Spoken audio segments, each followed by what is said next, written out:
अगर आप कहानियों के शौकीन हैं तो स्टोरी को सब्सक्राइब करना न भूलें। नई और रोमांचक कहानियां सुनने के लिए बेल आइकन जरूर दबाएं। तारा मुंह फुलाए सोफे पर बैठी हुई थी। आहान उसके हाथ में पट्टी बांध रहा था। तारा के चेहरे पर दुनिया भर की नाराजगी थी। देवांश, राम, नीरज और रोशन उसके सामने वाले सोफे पर बैठे उसे देख रहे थे। आहान ने उसके हाथ पर पट्टी बांधी और कहा, स्टार मैं आता हूं। तारा ने सिर हिलाया तो आहान अपना फोन उठाकर बाहर चला गया। उसके जाने के कुछ पल बाद देवांश ने कहा, आपने हमारी जान बचाई, इसके लिए थैंक यू, पर आप गुस्सा क्यों हैं? तारा ने अपनी नाराजगी जाहिर करते हुए कहा, क्योंकि मुझे छोले भटूरे खाने थे। मेरे अनान ने बनाए भी है मेरे लिए छोले भटूरे, पर मैं खा ही नहीं पा रही हूं, उसने मुंह बनाते हुए कहा। उसके गुस्से से फूले हुए गाल देख और उसकी बात सुन चारों मुस्कुरा दिए। देवांश ने कहा, तो आप खा क्यों नहीं रही है? रुकिए जरा नीरज, रोशन जाए इनके लिए इनके छोले भटूरे लेकर आइए। दोनों ने सिर हिलाया और उठकर खड़े हुए कि राम ने कहा, छोले भटूरे होते हैं, तुम भी क्या मिस तारा की तरह गलत बोलने लगे? तारा उन्हें घूरते हुए बोली, क्योंकि मेरी और इनकी मर्जी, हम कुछ भी बोले आप समझ गए न, तो बस बात खत्म। उसकी बात सुन राम चुप हो गए। नीरज ने पूछा, किचन कहाँ है? उसके पूछने पर तारा ने हाथ से किचन की तरफ इशारा किया। दोनों उसका इशारा समझकर किचन में चले गए और करीब 10 मिनट बाद दोनों वापस आए। नीरज के हाथ में छोले भटूरे थे और रोशन के हाथ में पानी। दोनों ने सब कुछ टेबल पर रखा और वापस अपनी जगह पर बैठ गए। तारा प्लेट देखते हुए बोली, आप लोगों को इतनी देरी क्यों लग गई? कहीं कुछ मिला तो नहीं दिया आप दोनों ने इसमें? रोशन मुस्कुराते हुए बोला, मिलाने में ही लेट हो गया मिस तारा। हाँ, क्या मिलाया आप दोनों ने इसमें? तारा ने झट से पूछा तो रोशन ने उसे बताया, छोले भटूरे सादे नहीं खाए जाते, आहान ने सब कुछ बना दिया था, पर छोले को सजाने में हमें वक्त लग गया। आप सुनिए छोले के ऊपर क्या क्या डाला गया है। तारा ने उसकी बात पर छोले को देखा जो बहुत टेस्टी दिख रहा था। छोले के ऊपर दही, प्याज, धनिया पत्ती, लाल मिर्च पाउडर और भी कुछ चीजें डाली हुई थी, जिससे वो और ज्यादा टेस्टी दिख रहा था। उसे देख तारा के मुंह में पानी आने लगा था, पर उसने खाना स्टार्ट नहीं किया। राम ने उसे बैठे देखा तो कहा, अगर आपको हम पर भरोसा नहीं है तो पहले मैं एक स्पून खा लेता हूं, फिर आप खा लेना। तारा आईब्रो उठाते हुए बोली, आप तो बहुत ओवर स्मार्ट हो अंकल, सीधे सीधे बोलो ना, आपके मुंह में भी पानी आने लगा है और आपको भी खाने का मन कर रहा है। तारा ने कहा, तो सच ही था, राम भी तारा की तरह ही फूडी थे। इतने टेस्टी छोले को देखकर उनके मुंह में पानी का सैलाब उमड़ने लगा था।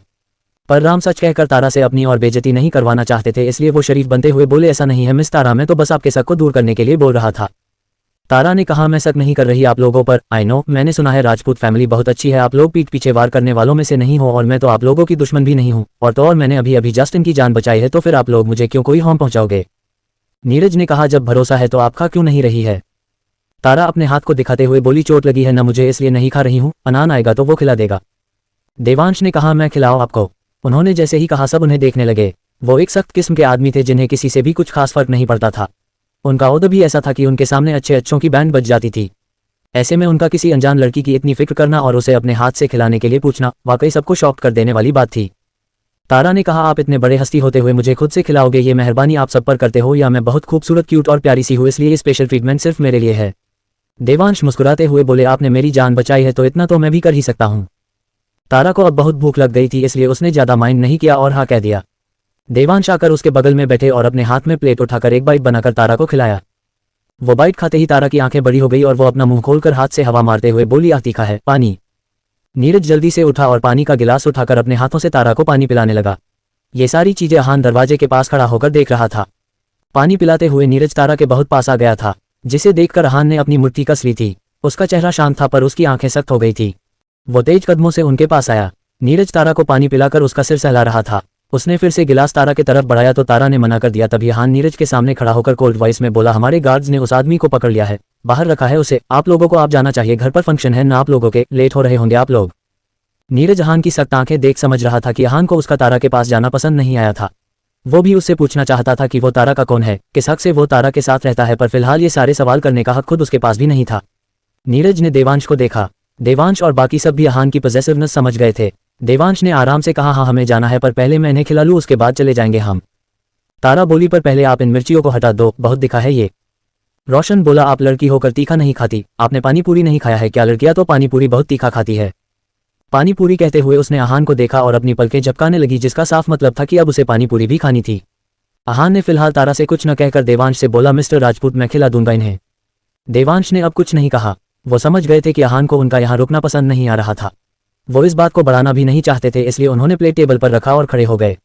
चारों ने तारा को किया तो चारों वहां से जाने लगे, पर आहान अपनी सख्त नजरों से नीरज और रोशन को देख रहा था, जिन्होंने जाने से पहले तारा के सिर पर हाथ फेरा था। उनके जाने के बाद आहान तारा को देखने लगा।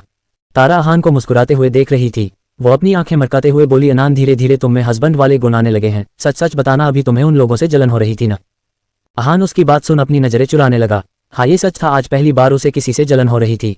अहान तारा के लिए हमेशा से पजेसिव रहा था, पर आज नीरज और रोशन को तारा के उतने पास खड़े देखकर उसे कुछ अलग सा महसूस हो रहा था।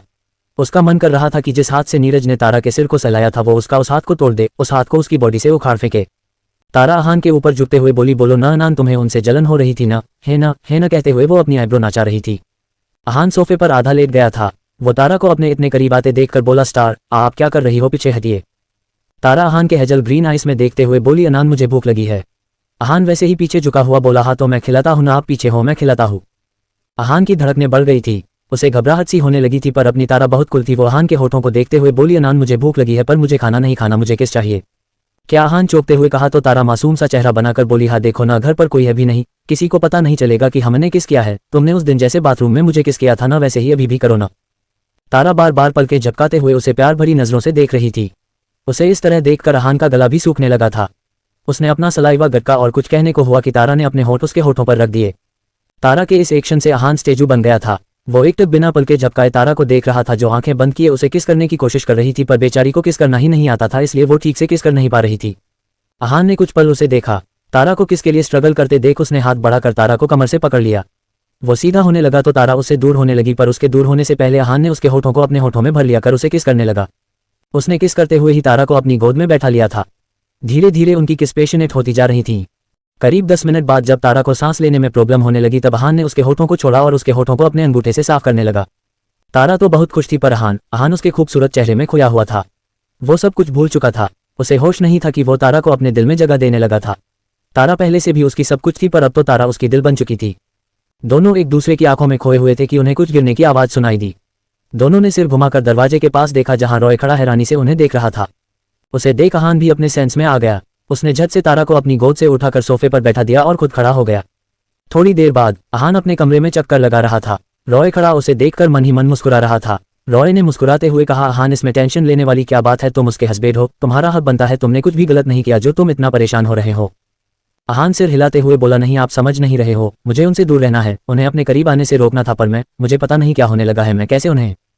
रॉय ने उसके कंधे पर हाथ रखा और सीरियस होकर बोले, अहान तुमने कुछ गलत नहीं किया, और तुम क्या क्या सोचते रहते हो भाई, माना तुम उनके लिए काम करते हो, पर इसका ये मतलब तो नहीं कि तुम्हें उनसे प्यार करने का हक नहीं है। तुम ही जरा ठीक से याद करो, उनके पास कुछ नहीं है, वो बिल्कुल अकेली है। एक तुम हो जिसे वो अपना मानती है, अपना कहती है, सिर्फ तुम हो जो उनका गुस्सा शांत करवा सकता है, सिर्फ तुम हो जिसने हर बार उनका साथ दिया है। तुमने जो कुछ भी किया है वो सिर्फ तुम्हारा काम नहीं था, तुम्हारे दिल में वो बहुत पहले से आ चुकी थी, पर तुम ही समझ नहीं पाते हो। रॉय उसे उससे रूबरू करवाना चाहता था, पर अहान अपने पास्ट और अवदान के वजह से इस सच को कि वो तारा के लिए कुछ फील करता है ये मानने को रेडी नहीं था। रॉय गहरी सांस छोड़ते हुए बोला, अवदान बॉस के बारे में सोचकर परेशान हो तो मत सोचो, तुम भी जानते हो तारा कितनी जिद्दी है, उन्हें जो चाहिए वो लेकर रहती हैं, वो बॉस को मना लेगी, और तुम भी तो इतने बड़े सिंगर हो, अब तो तुम भी अमीर हो, पैसा पावर सब है तुम्हारे पास, तो फिर टेंशन किस बात का। देखो अहान, जिंदगी बहुत छोटी है, सच्चा प्यार करने वाले बहुत कम मिलते हैं, और मुझे ये बताने की जरूरत नहीं है कि तारा तुमसे कितना प्यार करती है, उन्होंने हमेशा अपनी फीलिंग शो की है, अब तुम्हारी पारी है। रॉय ने कहा और उसके कंधे थपकाते हुए उसके रूम से निकल गया। अहान वही सोफे पर बैठा उसकी बातों को सोचने लगा था, पर वो नहीं जानता था कि अक्सर सोचा हुआ होता नहीं है, उनकी किस्मत को कुछ और ही मंजूर है। कपाड़िया इंडस्ट्री। वंश अपने कैबिन में बैठा काम कर रहा था। उसके फोन की मैसेज ट्यून बजी तो उसने फोन उठाकर मैसेज सुना। मैसेज सुनते ही उसके होठों पर मुस्कान आ गई। वो मैसेज वर्षा का था। वर्षा ने लिखा था, डियर फ्यूचर हस्बैंड, आज आपके ससुर जी और सासू माँ की मैरिज एनिवर्सरी है, तो थोड़ा कास्ट कर प्लीज रात को टाइम पर आ जाएगा, और मैंने जो कपड़े दिए हैं प्लीज वही पहन कर आना, मैं वेट करूंगी आपका, I love you a lot and I miss you so much my future husband. Message के लास्ट में एक हॉट और एक किस की इमोजी भी था, जिसे देख वंश की स्माइल और बड़ी हो गई थी। वो उस मैसेज को बार बार पढ़ने लगा था कि उसके केबिन का डोर नॉक हुआ और मान अंदर आया। मान को देखकर वंश ने फोन बंद कर साइड में रख दिया। मान उसके सामने चेयर पर बैठते हुए बोला, तुमने पता किया था मिस सेट के बारे में। वंश सिर हिलाते हुए बोला, पता किया था भाई, पर कुछ खास जानकारी नहीं मिली उनके बारे में, उनका मेन बिजनेस रसिया में है, पर वो कौन है, उनकी फैमिली बैकग्राउंड सब कुछ बहुत अच्छे से हाइड किया गया है, इससे ज्यादा कुछ और पता नहीं चला है हमारे लोगों को। मान ने सिर हिलाया और कुछ सोचते हुए बोला, तुम वर्षा से प्यार करते हो ना। वंश ने उसकी बात पर सिर झुका लिया। मान उसे चुप देखकर हल्के गुस्से से बोला, जब प्यार करते थे तो मेरी शादी तय होते वक्त क्यों कुछ नहीं कहा था तुमने। वंश ने धीरे से कहा, हिम्मत नहीं हुई थी मेरी, आप सब तो मिस्टर राजपूत के वजह से उनकी बेटी से रिश्ता जोड़ रहे थे, मैं कहना चाहता था पर कह नहीं पा रहा था। मान ने उसे घूरते हुए कहा, सो व्हाट, अगर तुम्हें वो पसंद थी तो तुम्हें कहना चाहिए था, हिम्मत नहीं हुई तो हिम्मत करते वंश, खुद के लिए अपने प्यार के लिए स्टैंड लेना सीखो तुम। खैर तुम्हें वर्षा से प्यार है तो उसकी तकलीफ से तुम्हें भी तकलीफ होगी, क्यों है ना। मान ने हाँ में सिर हिलाया तो मान ने गहरी सांस छोड़ते हुए कहा, राइट इन शॉर्ट, मैं और मॉम अगर वर्षा को कोई प्रॉब्लम देते हैं तो दर्द तुम्हें भी होगा, और हमसे कोई भी तुम्हें दर्द नहीं देना चाहता, इसलिए मैं जो कह रहा हूँ वो करो, मुझे मिसेज चाहिए, I want to marry with her. Vansh उसकी बात पर परेशान होते हुए बोला, भाई आप क्या बोल रहे हो, हम तो अभी श्योर भी नहीं है कि वो। उसकी बात बीच में काटते हुए मान ने कहा वो सब मैं पता कर लूंगा, वेल मैंने जो कहा है वो करो, शादी के पेपर रेडी करवाओ, मुझे मिस एच से किसी भी कीमत पर शादी करनी है। वंश ने उसे समझाते हुए कहा भाई वो इतनी बड़ी बिजनेस वुमन है, इतनी सी उम्र में इतना पैसा और पावर कमाया है उन्होंने, मुझे नहीं लगता वो आपसे शादी करने में इंटरेस्टेड होगी। मान मिस्टीरियस स्माइल लिए बोला आई नो वंश, मिस एच मुझसे शादी करने में इंटरेस्टेड नहीं है और नहीं होने वाली है, पर हमारी शादी जरूर होगी, जस्ट वेट एंड वॉच। वंश ने उसकी बातों पर कुछ नहीं कहा, पर उसके जहन में आहान का ख्याल आ रहा था। जिस तरह से उसने आहान और तारा को मॉल में देखा था उससे तो यही लग रहा था कि वो दोनों एक दूसरे के बहुत करीब होंगे। वंश ने मान को देखा जो अपने फोन में बिजी हो गया था। वो उसे देखते हुए मन में बोला मैं आपको बताना चाहता हूँ भाई, पर अभी नहीं, पहले मैं खुद शो हो जाओ, मुझे जो लग रहा है अगर वो सच निकला तो पता नहीं आप और मॉम क्या करोगे। दूसरी तरफ तारा अपने विला में थी। वो डाइनिंग टेबल पर बैठी छोले भटूरे खा रही थी। तारा राइट और लेफ्ट दोनों हाथ का यूज किया करती थी, इसलिए चोट लगने पर वो आज लेफ्ट हैंड से खा रही थी। उसने रॉय को देखा जो उसके सामने बैठा अपना ब्रेकफास्ट कर रहा था। उसे देख तारा ने कहा अंकल क्या सारे लड़के ऐसे ही होते हैं, इतना शर्माते हैं, हमने बस किसी तो किया था, इसमें खुद को रूम में बंद कर लेने वाली क्या बात हो गई भला। रॉय उसकी बात पर सिर हिलाते हुए मन में बोला लड़कों का पता नहीं पर लड़कियां शर्मीली होती हैं लिटिल डेविल, पर आपको कौन समझाए, आप मन ही मन क्या सोच रहे हो। तारा ने अपनी आईब्रो उचकाते हुए पूछा तो रॉय उसकी आवाज सुन सेंस में आया और बोला आहान को तो आप जानती है लिटिल डेविल, वो हमेशा से ही शाय नेचर का रहा है, पर कोई बात नहीं, अगर वो शर्माता है तो आप ही अपने कदम आगे बढ़ाते रहिए, एक ना एक दिन उसे आपका होना ही है। तारा एक्साइटेड होकर बोली हाँ बस एक बार मैं दादू को हमारी शादी के बारे में बता दूं, उसके बाद आप देखना मैं आहान से फिर से शादी करूंगी और वो भी बिल्कुल इंडियन वेडिंग की तरह। इंडियन वेडिंग, पर आपने इंडियन वेडिंग कहाँ से देख लिया, रॉय ने पूछा तो तारा ने उसे बताया मैंने फोन में देखा था, मुझे भी रेड लहंगा पहना है, फुल मेकअप और ज्वेलरी में मैं भी रानी जैसी दिखूंगी। रॉय हंसते हुए बोला पर लिटिल डेविल आप तो ऑलरेडी क्वीन है। तारा मुंह बनाकर बोली हाँ पर मुझे भी वैसी रानी जैसा दिखना है। रॉय ने उसकी बात पर सिर हिलाते हुए कहा ठीक है आपका जैसा मन करेगा, आप वैसी ही वेडिंग करिएगा अपनी, पर पता नहीं मेरी वेडिंग कब होगी। कहते हुए रॉय का चेहरा उदास हो गया। तारा उसके उदास चेहरे को देखते हुए बोली क्या हुआ आपको, और हाँ आज तो आपकी डेट थी पर आप तो बहुत जल्दी आ गए और ब्रेकफास्ट भी यहीं कर रहे हो, आपकी पार्टनर नहीं थी क्या।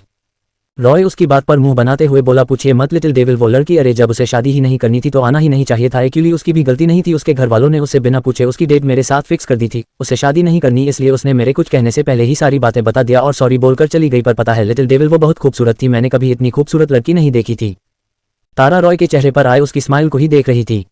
शायद रॉय को खुद भी नहीं पता था कि वो उस लड़की के बारे में बताते हुए मुस्कुराने लगा है।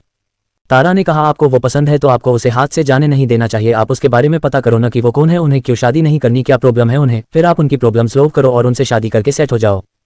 रॉय मायूसी से बोला मैं भी जाने नहीं देना चाहता था, पर वो तो हवा के जैसी आई और पलके झपकते ही उड़ते हुए चली गई। तारा उसकी बात पर हंसते हुए बोली ऐसे तो आप सिंगल ही रह जाओगे अंकल। उसे फिर कुछ याद आया और वो अपनी हंसी कंट्रोल करते हुए बोली अच्छा कोई बात नहीं, आपको पता है आज मिस्टर देवांश राजपूत आए थे, आज उनकी मैरिज एनिवर्सरी है, उन्होंने हमें बुलाया है, आप वहां अपने लिए किसी आंटी को पसंद कर लेना। रॉय ने उसकी बातों पर सिर हिलाया फिर एकदम से चिढ़ते हुए बोला लिटिल डेविल आप मेरा मजाक उड़ा रही है, मैं अपने लिए लड़की पसंद करूंगा, आंटी को थोड़ी पसंद करूंगा, अभी मेरी उम्र ही क्या है, मैं तो अभी जवान हूं।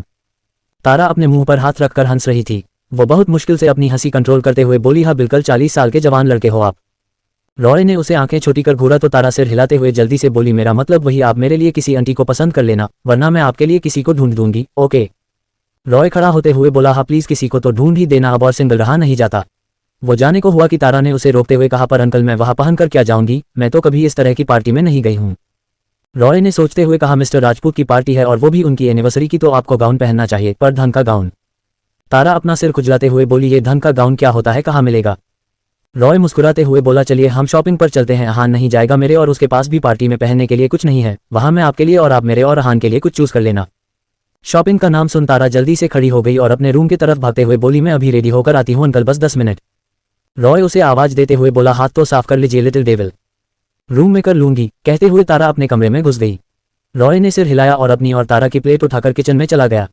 मॉल। तारा रॉय के साथ शॉपिंग करने मॉल में आई थी। रॉय और वो लड़कियों के गाउन सेशन में थे। रॉय ने अब तक 10 गाउन पसंद कर लिया था पर तारा को एक भी पसंद नहीं आ रहा था। तारा मुंह बनाकर बोली अंकल चलो कहीं और चलते हैं, मुझे यहाँ कुछ भी पसंद नहीं आ रहा है। रॉय भी अब तक थक चुका था, वो सिर हिलाते हुए बोला हाँ चलिए घर चलते हैं, अब मैं बहुत थक गया हूँ। तारा ने उसे घूरते हुए कहा घर जाएंगे तो मेरे गाउन का क्या होगा। रॉय उसकी बात पर सोचते हुए बोला आप आहान को कह दीजिए वो आपके लिए कुछ ले आएगा, उसकी चॉइस तो आपको हमेशा पसंद आती है। तारा मुस्कुराते हुए बोली वाह अंकल क्या बात है, मेरी संगति का असर हो रहा है आप पर, कुछ दिनों से मैं देख रही हूँ आप बहुत समझदार वाली बातें करने लगे हो। कुछ दिनों से मतलब मैं पहले समझदार नहीं था, रॉय ने कहा तो तारा सीरियस होकर बोली दिलीप कहते हैं कभी किसी बेवकूफ को मत बताओ कि वो बेवकूफ है वरना वो सुधरने के बजाय और बेवकूफ़ी करने लगता है, इसलिए मैंने भी अब तक आपसे सच नहीं कहा था। रॉय को उसकी बात समझ नहीं आई थी। वो अपना सिर खुजलाते हुए समझने की कोशिश करने लगा पर ही उसे तारा की बात समझ आई। वो चिढ़ते हुए बोला आप हमेशा मजाक नहीं उड़ा सकती। उसने तारा को देखा जो उसके सामने से गायब थी। कहाँ गई ये, अब कहाँ ढूंढूं मैं इन्हें, खुद में ही बड़बड़ाते हुए रॉय तारा को ढूंढने के लिए निकल गया। उसने तारा को बहुत ढूंढा पर तारा तो जैसे गायब ही हो गई थी, कहीं देखी नहीं रही थी। इधर तारा मेल सेक्शन में आ गई थी। वो अहान के लिए कुछ कपड़े देख रही थी कि उसकी नज़र एक वाइट शर्ट पर पड़ी। वो उस शर्ट को देखकर खुश होते हुए बोली, ये शर्ट पहनकर तो मेरा अनान और भी ज़्यादा हॉट और हैंडसम लगेगा। वो शर्ट उससे 10 कदम की दूरी पर टंगी हुई थी। तारा जल्दी से उसके पास गई और शर्ट को उठाया ही कि एक और हाथ ने शर्ट को पकड़ लिया। तारा ने सिर उठाकर उस शख्स को देखा तो पाया उसके सामने फुल मेकअप में लिपटी औरत खड़ी थी। वो औरत भी तारा को ही देख रही थी पर उसकी आंखें बड़ी बड़ी हो चुकी थी और उनका मुंह खुला था। तारा उनका खुला मुंह बंद करते हुए बोली, आंटी मुंह बंद लो वरना ब्लोफ्लाई आपके मुंह में घुस जाएगा। तारा की बात सुन वो औरत ने जल्दी से अपना मुंह बंद किया और तारा को हैरानी से देखने लगी। वो औरत और कोई नहीं मान और वंश की मॉम मोनिका थी, जो तारा को देखकर अब भी शॉक में थी। मोनिका ने मन में कहा, ये वो नहीं है पर ये तो। तारा उसे खुद को घूरता पाकर अपनी आदत से मजबूर उससे बोली, आंटी जी आई नो मैं बहुत खूबसूरत हूँ और इस फ्रॉक में बहुत हॉट भी लग रही हूँ, पर आप भूल रही हो आप औरत हो। औरत होकर आप किसी पराई लड़की को घूर नहीं सकती। देखने वाले क्या सोचेंगे, उन्हें लगेगा कि मैं भी आपके जैसी हूँ। तारा की बात सुन मोनिका हक्की बक्की रह गई थी। ये लड़की उसे लेस्बियन कैसे कह सकती थी, वो तो ऑलरेडी 2 बेटों की माँ थी। मोनिका हल्के गुस्से से बोली, ए लड़की तुम मुझे लेस्बियन नहीं कह सकती, मैं लेस्बियन नहीं हूँ समझी तुम। तारा अपने कंधे उचकाते हुए बोली, ओह अच्छा, नहीं आप वैसे अभी मुझे घूर घूर कर देख रही थी ना, तो मुझे लगा कि शायद आप भी मेरी खूबसूरती पर फिदा हो गई, इसलिए मैंने कह दिया। वैसे आंटी जी ये शर्ट मैंने मेरे अनान के लिए पसंद की है, आप प्लीज कुछ और देख लो ना। मोनिका उसकी बात सुन सेंस में आई, वरना तारा की बातें तो उसे बेहोश करने वाले थे। मोनिका ने अपना सिर झटका और फिर शर्ट को देखकर एटीट्यूड से बोली, मैंने ये शर्ट अपने हस्बैंड के लिए पसंद की है, इसलिए मैं तुम कुछ और देख लो। कहते हुए वो शर्ट को खींचने लगी। तारा ने भी कसकर शर्ट को पकड़ लिया और अपनी पलकें झपकाते हुए बोली, देखो आंटी ये शर्ट मैंने पहले पकड़ी है, इसलिए इस पर मेरा हक है, आप कुछ दूसरा देख लो। मोनिका ने कहा, मैं क्यों देखूं, पहले पकड़ा तो क्या तुम्हारा हो गया, तुम जाओ और कुछ और अपने अनान नाम के लिए देख लो। अनान तारा ने सख्त आवाज में कहा तो मोनिका सिर उठाकर उसे देखने लगी। तारा के चेहरे के भाव अब सख्त हो गए थे। उसे इस तरह देख मोनिका भी एक पल के लिए घबरा गई थी। वो तारा को समझाते हुए बोली, देखो बेटा बात समझो, ये शर्ट मेरे हस्बैंड पर बहुत अच्छी लगेगी, तुम अपने बॉयफ्रेंड के लिए कुछ और देख लो ना। तारा नॉर्मल होते हुए कहा, बॉयफ्रेंड नहीं, अपने हस्बैंड के लिए पसंद किया है मैंने ये शर्ट, और आप कुछ और देख लीजिए क्योंकि ये शर्ट मेरे हस्बैंड पर ही सबसे ज्यादा अच्छी लगेगी। दोनों ने शर्ट को कसकर पकड़ रखा था और एक दूसरे को घूर कर देख रही थी। उनकी आवाज सुनकर आसपास के लोग भी वहां जमा हो गए थे। मोनिका और तारा एक दूसरे को घूरते हुए साथ में चिल्लाई, मैनेजर। दोनों की चीख इतनी ऊंची थी कि मैनेजर भूत की तरह पलक झपकते ही वहां प्रकट हो गया। उसने दोनों को देखा और रिस्पेक्टफुली उनसे बोला, yes ma'am, how I can help you. Monika और तारा अपनी पकड़ उस बेचारे बेजान निर्दोष शर्ट पर कसते हुए एटीट्यूड से बोली, आई वांट दिस शर्ट। तारा ने मोनिका को घूरते हुए कहा, मैनेजर पहले मैंने इस शर्ट को। तारा ने कहा, मैनेजर पहले मैंने इस शर्ट को उठाया था इसलिए ये मेरा हुआ। मोनिका आंखें छोटी कर उसे घूरते हुए बोली, ये मुझे चाहिए इसलिए इसे लूंगी भी मैं ही। मैनेजर दोनों को लड़ते हुए देखकर दंग रह गया था। मोनिका को वो जानता था, वो कपाड़ियाज थी इसलिए उसे सब पहचानते थे, पर तारा के कपड़े और उसका एटीट्यूड देखकर मैनेजर भांप गया था कि तारा भी किसी रिच और पावरफुल फैमिली से बिलोंग करती है। मैनेजर दोनों को शांत करवाने की कोशिश करते हुए बोला, मैडम आप दोनों प्लीज शांत हो जाए हमारे पास। सटअप मोनिका और तारा ने उसे घूरते हुए कहा तो मैनेजर एकदम से उलझते हुए 2 कदम पीछे हो गया। तभी रॉय भी तारा को ढूंढते हुए वहां आ गया था। उसने उनकी बातें सुनी तो वो तारा के पास जाकर बोला, आप लड़ क्यों रही हो इस आंटी से। मोनिका रॉय के मुंह से अपने लिए आंटी सुनकर हैरान रह गई थी। तारा का तो ठीक था, वो बच्ची थी, पर रॉय, उसके लिए मोनिका आंटी कैसे हो गई। वो रॉय को उंगली पॉइंट कर उसे घूरते हुए बोली, हाउ डरे यू, तुमने मुझे आंटी कहा, तुम्हें मैं आंटी नजर आती हूँ। रॉय उसे अजीब नजरों से देखते हुए बोला, आप आंटी नजर आती हैं इसलिए तो आंटी कहा। रॉय का जवाब सुन तारा अपना पेट पकड़कर हंसने लगी थी। उसे हंसता देख मोनिका को अब बहुत गुस्सा आने लगा था। उसका गुस्सा अब 7वें आसमान पर पहुंच चुका था। वो आसपास देखते हुए जोर जोर से चिल्लाने लगी, मैनेजर मैनेजर। मैनेजर वही एक तरफ दुबक कर खड़ा था। उसकी हिम्मत नहीं हो रही थी कि वो 2 जंगली बिल्लियों के बीच जाए। उसे अच्छे से पता था अगर इस वक्त वो गया तो बेवजह की बलि उसकी ही चढ़ा दी जाएगी। तारा ने भी कुछ कहना चाहा कि उसकी नजर अहान पर गई। रॉय ने उसे मॉल आने को कहा था इसलिए वो मॉल आ गया था। तारा उसे देख ही रही थी कि उसकी नजर पास रहे शर्ट स्टैंड पर गई। वहां एक और सेम शर्ट रखी हुई थी। उस शर्ट को देखकर तारा ने अपने हाथ में पकड़े शर्ट को रेखा, जो खींचातानी की वजह से खराब हो चुका था। उसे देख उसके दिमाग की बत्ती जली और वो मोनिका से बोली, मिसेस व्हाटएवर, ये आप ही रख लो, मुझे नहीं चाहिए। मेरे हस्बैंड बहुत हैंडसम है, वो जो कुछ भी पहनेगा उस पर वो सबसे ज्यादा स्मार्ट लगेगा, इसलिए इसे आप ही रखो। कहते हुए उसने शर्ट को छोड़ दिया और फुल एटीट्यूड से वहां से पलटकर चली गई। मोनिका तो मुंह खोले उसे देखते रह गई थी। क्या कमाल की बंदी थी तारा, चित भी उसकी और पट भी उसका। मैनेजर ने तारा के जाने के बाद एक राहत की सांस ली और धीरे से वहां से खिसक गया। मोनिका ने शर्ट को अपनी मुट्ठी में भींचा और पैर पटकते हुए वहां से निकल गई। इधर अहान तारा और रॉय को ढूंढ रहा था। उसने रॉय को कॉल करने के लिए फोन उठाया ही था कि किसी ने उसके हाथ को पकड़ लिया। उसने पलट कर देखा तो उसके पीछे तारा मुस्कुराते हुए खड़ी थी। उसके साथ रॉय भी था। तारा ने पलट कर रॉय से कहा, अंकल आप अपने लिए कुछ देखो, मैं मेरे अनान को उसकी शर्ट ट्राई करवा कर आती हूँ। रॉय ने एक बार अहान को देखा फिर वहां से निकल गया। वो भी जानता था तारा सिर्फ शर्ट ट्राई नहीं करवाने वाली, उसके दिमाग में हमेशा ही खिचड़ी पकती रहती है। तारा अहान को अपने साथ लेकर जाते हुए बोली, अनान मैंने तुम्हारे लिए एक शर्ट पसंद की है, तुम इसे ट्राई करके बताओ कैसा लगा तुम्हें। उसने अहान का हाथ ट्रायल रूम के बाहर छोड़ा और उसके हाथों में शर्ट थमाकर उसे अंदर भेज दिया। आहान ने भी मना नहीं किया। वो अंदर जाकर शर्ट को ट्राई करने लगा और तारा बाहर खड़ी अपने साइड बैग से चॉकलेट निकालकर खाने लगी थी। 5 मिनट बाद आहान ने डोर ओपन किया तो आवाज सुनकर तारा ने पलटकर उसे देखा। आहान पर नजर पड़ते ही तारा का मुंह खुला का खुला रह गया था। वो अपनी पलकें झपकाते हुए आहान को घूर कर देखने लगी थी। आहान उसके इस तरह देखने से अनकंफर्टेबल फील करने लगा था। वो अपनी शर्ट ठीक करते हुए बोला, क्या हुआ, क्या मैं ठीक नहीं लग रहा हूँ? तारा ने नमे सिर हिलाया तो आहान ने कहा, हाँ ये शर्ट कुछ टाइट लग रही है, मैं इसे चेंज करके आता हूँ। वो पलट कर जाने को हुआ कि तारा ने झट से उसके हाथ को पकड़ लिया। आहान ने उसे देखा और कुछ कहना चाहा पर उससे पहले तारा उसे अपने साथ ट्रायल रूम के अंदर ले गई और डोर बंद कर दिया। आहान ने डोर बंद होते हुए देखा तो वो घबराया सा बोला, स्टार आप क्या कर रही हैं? ये मेल ट्रायल रूम है, अगर किसी ने देख लिया तो। तारा बीच में ही बोली, ओफो अनान तुम बहुत सोचते हो, ट्रायल रूम तो होता ही है रोमांस करने के लिए, पर तुम्हें कौन समझाए? आहान उसे अवाक होकर देख रहा था। वाकई तारा का दिमाग इन सब चीजों में कुछ ज्यादा ही एक्स्ट्रा चलता था। आहान ने कहा, आप जाए, मुझे चेंज करना है। तारा ने उसका हाथ पकड़ा और उसे मिरर के सामने ले गई। तारा ने आहान को मिरर के सामने खड़ा किया और खुद उसके बगल में खड़ी होकर आहान को मिरर में देखते हुए बोली, तुम्हें ये शर्ट टाइट किस एंगल से लग रही है अनान? जस्ट लुक एट दिस, इसमें तुम कितने हॉट लग रहे हो। आहान ने भी खुद को मिरर में देखा। वाकई व्हाइट शर्ट में वो बहुत हॉट और हैंडसम लग रहा था। तारा ने शर्ट में कुछ नोटिस किया। वो उसके सामने खड़ी होकर बोली, रुको, अभी तुम और भी ज्यादा हॉट लगोगे। कहते हुए वो आहान के शर्ट के तीसरे बटन को खोलने लगी। आहान ने उसे बटन खोलते हुए देखा तो झट से उसके हाथ को पकड़ लिया। तारा उसके हाथ पकड़ने पर बोली, मैं ऐसा वैसा कुछ नहीं कर रही अनान, रुको ना 1 मिनट। कहते हुए उसने अपना हाथ छुड़वाया और उसके बटन को खोलकर उसके शर्ट को ठीक करते हुए बोली, अब देखो तुम खुद को मिरर में। कहते हुए वो साइड हुई तो आहान ने एक बार फिर से मिरर में खुद को देखा। अब उसके शर्ट के 3 बटन खुले हुए थे जिससे उसकी मस्कुलर बॉडी दिखने लगी थी। वो अब और भी ज्यादा हॉट, हैंडसम और डेसिंग दिखने लगा था। तारा ने अपना फोन निकाला और आहान के सामने उसकी चेस्ट से अपनी पीठ लगाकर खड़ी हो गई। उसने आहान के एक हाथ को अपने पेट पर रखते हुए बोली, कुछ पिक्स लेते हैं, देखो तुमने और मैंने दोनों ने व्हाइट पहना है, हम अभी बिल्कुल रद्दी बना दी जोड़ी लग रहे हैं। आहान की नजरें तारा के चेहरे पर थी। उसके होठों पर चॉकलेट लगा हुआ था। आहान ने हाथ आगे किया और तारा के होठों पर रखे चॉकलेट को साफ करने लगा। अचानक उसके छूने पर तारा ने पलट कर उसे देखा, तभी एक क्लिक की आवाज आई। तारा ने अपने फोन को देखा जिसमें उन दोनों की फोटो खींच गई थी। तारा मुस्कुराते हुए बोली, देखो अनान, हमारी फोटो कितनी रोमांटिक आई है। आहान ने भी पिक देखी पर उसने कुछ नहीं कहा। तारा ने और कुछ पिक्स ली और बोली, तुम चेंज करके बाहर आओ, मैं बाहर ही हूँ। आहान ने सिर हिलाया तो तारा ट्रायल रूम से बाहर चली गई। उसके जाने के बाद आहान ने खुद को अच्छे से देखा। आहान बहुत हैंडसम था। उसकी हेजल ग्रीन आइस उसकी लुक को और बढ़ाती थी, पर उसने कभी खुद पर ध्यान नहीं दिया था। वो हमेशा सिंपल टी शर्ट और जीन्स में रहता था। ये तो तारा थी जो उसके लिए स्टाइलिश कपड़े खरीदा करती थी। महक भी अपनी फ्रेंड के साथ शॉपिंग करने मॉल आई हुई थी। उसने एक हाथ से फोन कान पर लगाया था और दूसरे हाथ से कपड़े देख रही थी। हाँ मुझे याद है वर्षा, मैं टाइम पर आ जाऊंगी, महक ने कॉल पर बात करते हुए कहा। दूसरी तरफ से वर्षा ने कुछ कहा जिसे सुनकर महक ने हाँ कहा और कॉल कट कर दिया। तभी उसके साथ आई फ्रेंड ने कहा, यार महक, तू कुछ खरीद क्यों नहीं रही है? तुझे आज राजपूत बंगलो जाना है, वहाँ सारे अमीर लोग आएंगे और तू क्या वहाँ आपने इन कपड़ों में जाएगी? महक ने कहा, तू ही देखना ये कपड़े कितने महंगे हैं, मैं इतने महंगे कपड़े खरीद कर क्या करूंगी? मेरे पास और सूट्स है ना, मैं उनसे से ही कुछ पहन लूंगी।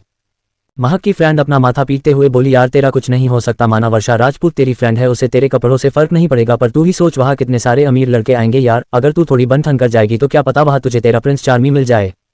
प्रिंस चार्मी की बात सुनते ही महक के आंखों के सामने मान का चेहरा आया। वो उदास होकर बोली, कोई प्रिंस चार्मी नहीं आने वाला, और अब नहीं मुझे कोई प्रिंस चार्मी चाहिए, मैं अकेली ही ठीक हूँ, अमीर हो या गरीब कोई भी लड़का मेरे जैसी लड़की को नहीं अपनाने वाला। कहते हुए उसकी आंखें नम हो गई थीं। उसके कानों में एक बार फिर से मान के कहे शब्द गूंजने लगे थे। उसकी दोस्त ने उसके कंधे पर हाथ रखा और उसे समझाते हुए बोली, देख महक, मैंने पहले भी कहा है तूने कुछ गलत नहीं किया है यार, तूने मानसर को कौन सा फंसा कर उनसे पैसे लिए है, खुद को कोसना बंद कर दे, जिंदगी बहुत बड़ी है, कोई तो कोई तेरे लिए भी जरूर बना होगा जो तुझे ढेर सारा प्यार करेगा, बिकॉज यू डिजर्व लव, समझी। महक ने सिर हिलाया तो उसकी फ्रेंड ने उसे एक ड्रेस देते हुए कहा, जाकर इसे ट्राई करके आ देखिए, ज्यादा महंगा भी नहीं है, मैं यहीं हूँ ठीक ना। महक ने ड्रेस ली और चेंज करने चली गई। दोनों को इस बात की खबर नहीं थी कि उनसे थोड़ी दूरी पर खड़े मान ने उनकी सारी बातें सुन ली थी। महक की बातें सुनकर वो खुद को उसके बारे में सोचने पर रोक नहीं पा रहा था। मान यहाँ एक बिजनेसमैन की बिगड़ी हुई बेटी के साथ आया था। मान खड़ा सोच ही रहा था कि उसके साथ आई लड़की ने कहा, बेबी मैं इसे ट्राई करके आती हूँ। मान ने उसे बिना देखे हाँ कहा तो वो लड़की वहां से ट्रायल रूम में चेंज करने चली गई। थोड़ी देर बाद महक चेंज कर बाहर आई पर उसे अपने साथ आई फ्रेंड आसपास कहीं भी नहीं दिख रही थी। वो उसे ढूंढते हुए थोड़ा और पास आई कि अचानक उसका पैर मुड़ गया और वो गिरने को हुई, पर उसके गिरने से पहले किसी ने उसे बचा लिया। गिरने के डर से महक ने अपनी आंखें बंद कर ली थी, पर जब उसे एहसास हुआ कि वो गिरी नहीं है और किसी के बाहों में है तो उसने झट से अपनी आंखें खोलकर देखा। आंखें खोलते ही उसकी आंखें मान के आंखों से जा टकराए। उसे देख महक की आंखें हैरानी से बड़ी हो गई थी और उसकी उन बड़ी खूबसूरत आंखों में मान खोने लगा था। तभी किसी ने उसे आवाज लगाई, मान बेबी कहाँ हो तुम? कहते हुए वो लड़की वहां आई। उसकी नजर जैसे ही मान और महक पर पड़ी वो गुस्से से लाल हो गई। वो तेजी से आई और महक का हाथ पकड़कर उसे खींचते हुए मान से अलग किया। महक और मान ने जब तक खुद को सही से खड़ा किया ही दोनों के कानों में एक आवाज सुनाई दी, यू बीच, तुम्हारी हिम्मत कैसे हुई मेरे मान के ऊपर लाइन मारने की? उस लड़की की बात सुन महक उसे देखने लगी थी। उसने कुछ कहने के लिए अपना मुंह खोला ही था कि उस लड़की ने फिर से कहा, तुम रोड साइड गर्ल ऐसी ही होती है न, जहां अमीर हैंडसम लड़के को देखा वही मुंह उठाकर उसके पीछे पड़ जाती हो। महक उसकी कड़वी बातें सुन रोने लगी थी। उसने सर झुका लिया था और उसके आंखों से बेहिसाब आंसू बहने लगे थे। मान को ये सब अच्छा नहीं लग रहा था। उसने उस लड़की का हाथ पकड़ा और कहा, तनिषा ऐसा कुछ भी नहीं है, चलो यहाँ से। तनिषा ने कहा, नहीं बेबी, तुम्हें नहीं पता, पर मैं इसे बहुत पहले से जानती हूँ, ये ऐसी ही है, इनफैक्ट ये बहुत गिरी हुई लड़की है। कहते हुए तनिषा ने महक के बारे में कई कड़वे शब्द कह डाले थे। मान तो हैरानी से महक को देख रहा था, जिसने पलटकर अब तक कोई जवाब नहीं दिया था। हाँ, वो जानता था कि महक एक सिंपल सी डरपोक टाइप लड़की है, पर इतनी डरपोक होगी कि कोई उसके बारे में इतने घटिया शब्द कहेगा और वो चुपचाप सुनती रहेगी, मान ने सोचा नहीं था। मान ने तनिषा को देखा जो नॉन स्टॉप महक को गंदी गंदी बातें सुनाई जा रही थी। उसे देख साफ मालूम हो रहा था कि वो महक से कितना नफरत करती है। मान से जब रहा नहीं गया तो उसने तनिषा का हाथ पकड़ा और उसे जबरदस्ती अपने साथ दूसरी तरफ ले गया। उसके जाते ही महक तेजी से ट्रायल रूम में घुस गई और उसके अंदर फूट फूट कर रोने लगी। दूसरी तरफ अहान तारा के लिए ड्रेस देख रहा था और तारा फिर से चॉकलेट खाते हुए घूम रही थी। तभी उसकी नजर मान और तनिषा पर पड़ी। मान ने तनिषा का हाथ झटकते हुए हल्के गुस्से में कहा, तुम्हारा दिमाग खराब हो गया है, बेवजह उस बेचारी लड़की को सुनाई जा रही थी। तनिषा मान की बात पर अजीब तरह से मुस्कुराते हुए बोली, वाह, देखा, यही तो खासियत है उस 2 टके की लड़की में, वो पल में किसी को भी अपना दीवाना बना लेती है। तुम भी आ गए न उसकी बातों और उसकी खूबसूरती में, क्या वो मुझसे भी ज्यादा खूबसूरत है जो तुम पहली मुलाकात में ही उसकी साइड ले रहे हो। तारा उनकी बातें हल्की हल्की सुनाई दे रही थी। वो उनकी बातों को ठीक से सुनने के लिए उनके और करीब चली गई और एक पिरल से छिपकर इनकी बातें सुनने लगी। मान कुछ पल घूर कर तनिषा को देखा, फिर एकदम से बोला, हाँ, अगर खूबसूरती की बात की जाए तो वो तुमसे कई गुना ज्यादा खूबसूरत है। तुम्हारी तरह खूबसूरत दिखने के लिए उसे मेकअप की जरूरत नहीं पड़ती है। मान के कहते ही तारा जोर से हंस पड़ी। उसकी हंसी की आवाज मान और तनिषा के कानों में भी पड़ी थी। दोनों इधर उधर देखने लगे थे, पर तब तक अहान ने तारा के मुंह पर हाथ रख लिया था और उसे लेकर पिरल के पीछे अच्छी तरह से छिप गया था। मान की बातें तनिषा के गुस्से में पेट्रोल डालने का काम कर गई थी। उसने गुस्से से मान को देखा और दांत पीसते हुए कहा, तो जाओ, जाकर उससे ही शादी कर घर बसा लो। मेरे पास लड़कों की कमी नहीं है, बस डैड ने कहा था इसलिए तुम्हारे साथ डेट पर आ गई थी, पर मुझे नहीं पता था कि तुम्हारा टेस्ट इस तरह की घटिया चीजें हैं। तुम्हें उस तरह की गिरी हुई लड़की पसंद आती है। महक के लिए घटिया और गिरी हुई लड़की सुनकर मान का गुस्सा बढ़ने लगा था। पता नहीं क्यों, पर उसका जी चाह रहा था कि वो तनिषा की जुबान खींच ले, जिससे उसने महक के बारे में इतनी गंदी बातें कह दी थी। तनिषा वहां से पैर पटकते हुए चली, पर मान ने उसे कुछ नहीं कहा। वो एक फेमस बिजनेसमैन था। उसकी अपनी एक रिप्यूटेशन थी जिसे वो खराब नहीं कर सकता था, बस इसलिए वो गुस्से का घुट पी कर रह गया है, पर इसका ये मतलब नहीं था कि वो तनिषा को यूं ही छोड़ देने वाला था। वो मान कपाड़िया था, उसे किसी की ऊंची आवाज तक पसंद नहीं थी, और यहाँ तो तनिषा ने सीधे सीधे तौर पर उसे पंगा ले लिया था, जिसका हर्जाना अब उसे भरना था। तनिषा के जाने के बाद मान अपने बालों में हाथ फेरते हुए खुद को शांत करने लगा था। उसे तनिषा पर अब भी बहुत गुस्सा आ रहा था। वहीं तारा पिल के पीछे से झांकते हुए मान को देख रही थी। उसके पीछे अहान खड़ा था। अहान ने मान को देखा, फिर तारा से बोला, स्टार, ऐसे किसी कपल की पर्सनल लड़ाई देखना सही नहीं होता, आप क्यों देख रही है उन्हें। तारा मान के मजे लेते हुए बोली, ओफो अनान, ये कोई कपल नहीं है, ये लड़का है न, ये मान कपाड़िया है, ये इस लड़की से अपनी गर्लफ्रेंड के लिए लड़ाई कर रहा था। अहान ने पूछा, आपको कैसे पता कि ये लड़की इसकी गर्लफ्रेंड नहीं है और वो लड़की इसकी गर्लफ्रेंड ही है। तारा मुस्कुराते हुए बोली, मेरी आंखें और दिमाग इन सब चीजों में बहुत तेज है, मैं गलत नहीं हूँ, वो लड़की पक्का इसकी गर्लफ्रेंड ही है। तुम्हें यकीन नहीं हो रहा है न, तो रुको, थोड़ी देर खुद ही पता चल जाएगा। तारा की बात सुन अहान चुप हो गया और वो भी मान को देखने लगा। मान की नजरें अब ट्रॉयल रूम में थी, जिसके अंदर महक रोते हुए गई थी। थोड़ी देर बाद ट्रॉयल रूम का दरवाजा खुला और महक बाहर निकल कर आए। उसने जो ड्रेस ट्राई करने के लिए उठाया था उसे अपनी जगह वापस रखा और अपने आंसू साफ करते हुए वहां से निकल गई। उसने ध्यान नहीं दिया था कि मान उसे ही देख रहा था। महक को जाता देख तारा ने अपना सिर पीटते हुए बोली, बहुत बड़ा वाला गधा है ये, जाकर अपनी गर्लफ्रेंड को मना नहीं सकता है। अहान ने उसकी बात पर सिर हिलाया और कहा, आप उन्हें छोड़िए और चलिए, हमें देरी हो रही है। तारा बच्चों की तरह मुंह बनाकर बोली, मुझे लगा था कपल फाइट देखने को मिलेगी, पर इस नमूने ने तो कुछ किया ही नहीं। अहान तारा को बेयकीनी से देख रहा था। क्या कमाल की लड़की थी तारा, जो सिर्फ इसलिए मुंह लटका रही थी क्योंकि उसे कपल फाइट देखने को नहीं मिला। अहान ने उसका हाथ पकड़ा और उसे ले जाते हुए बोला, इन सब पर ध्यान मत दीजिए, आपके पास ऑलरेडी बहुत से काम होते हैं।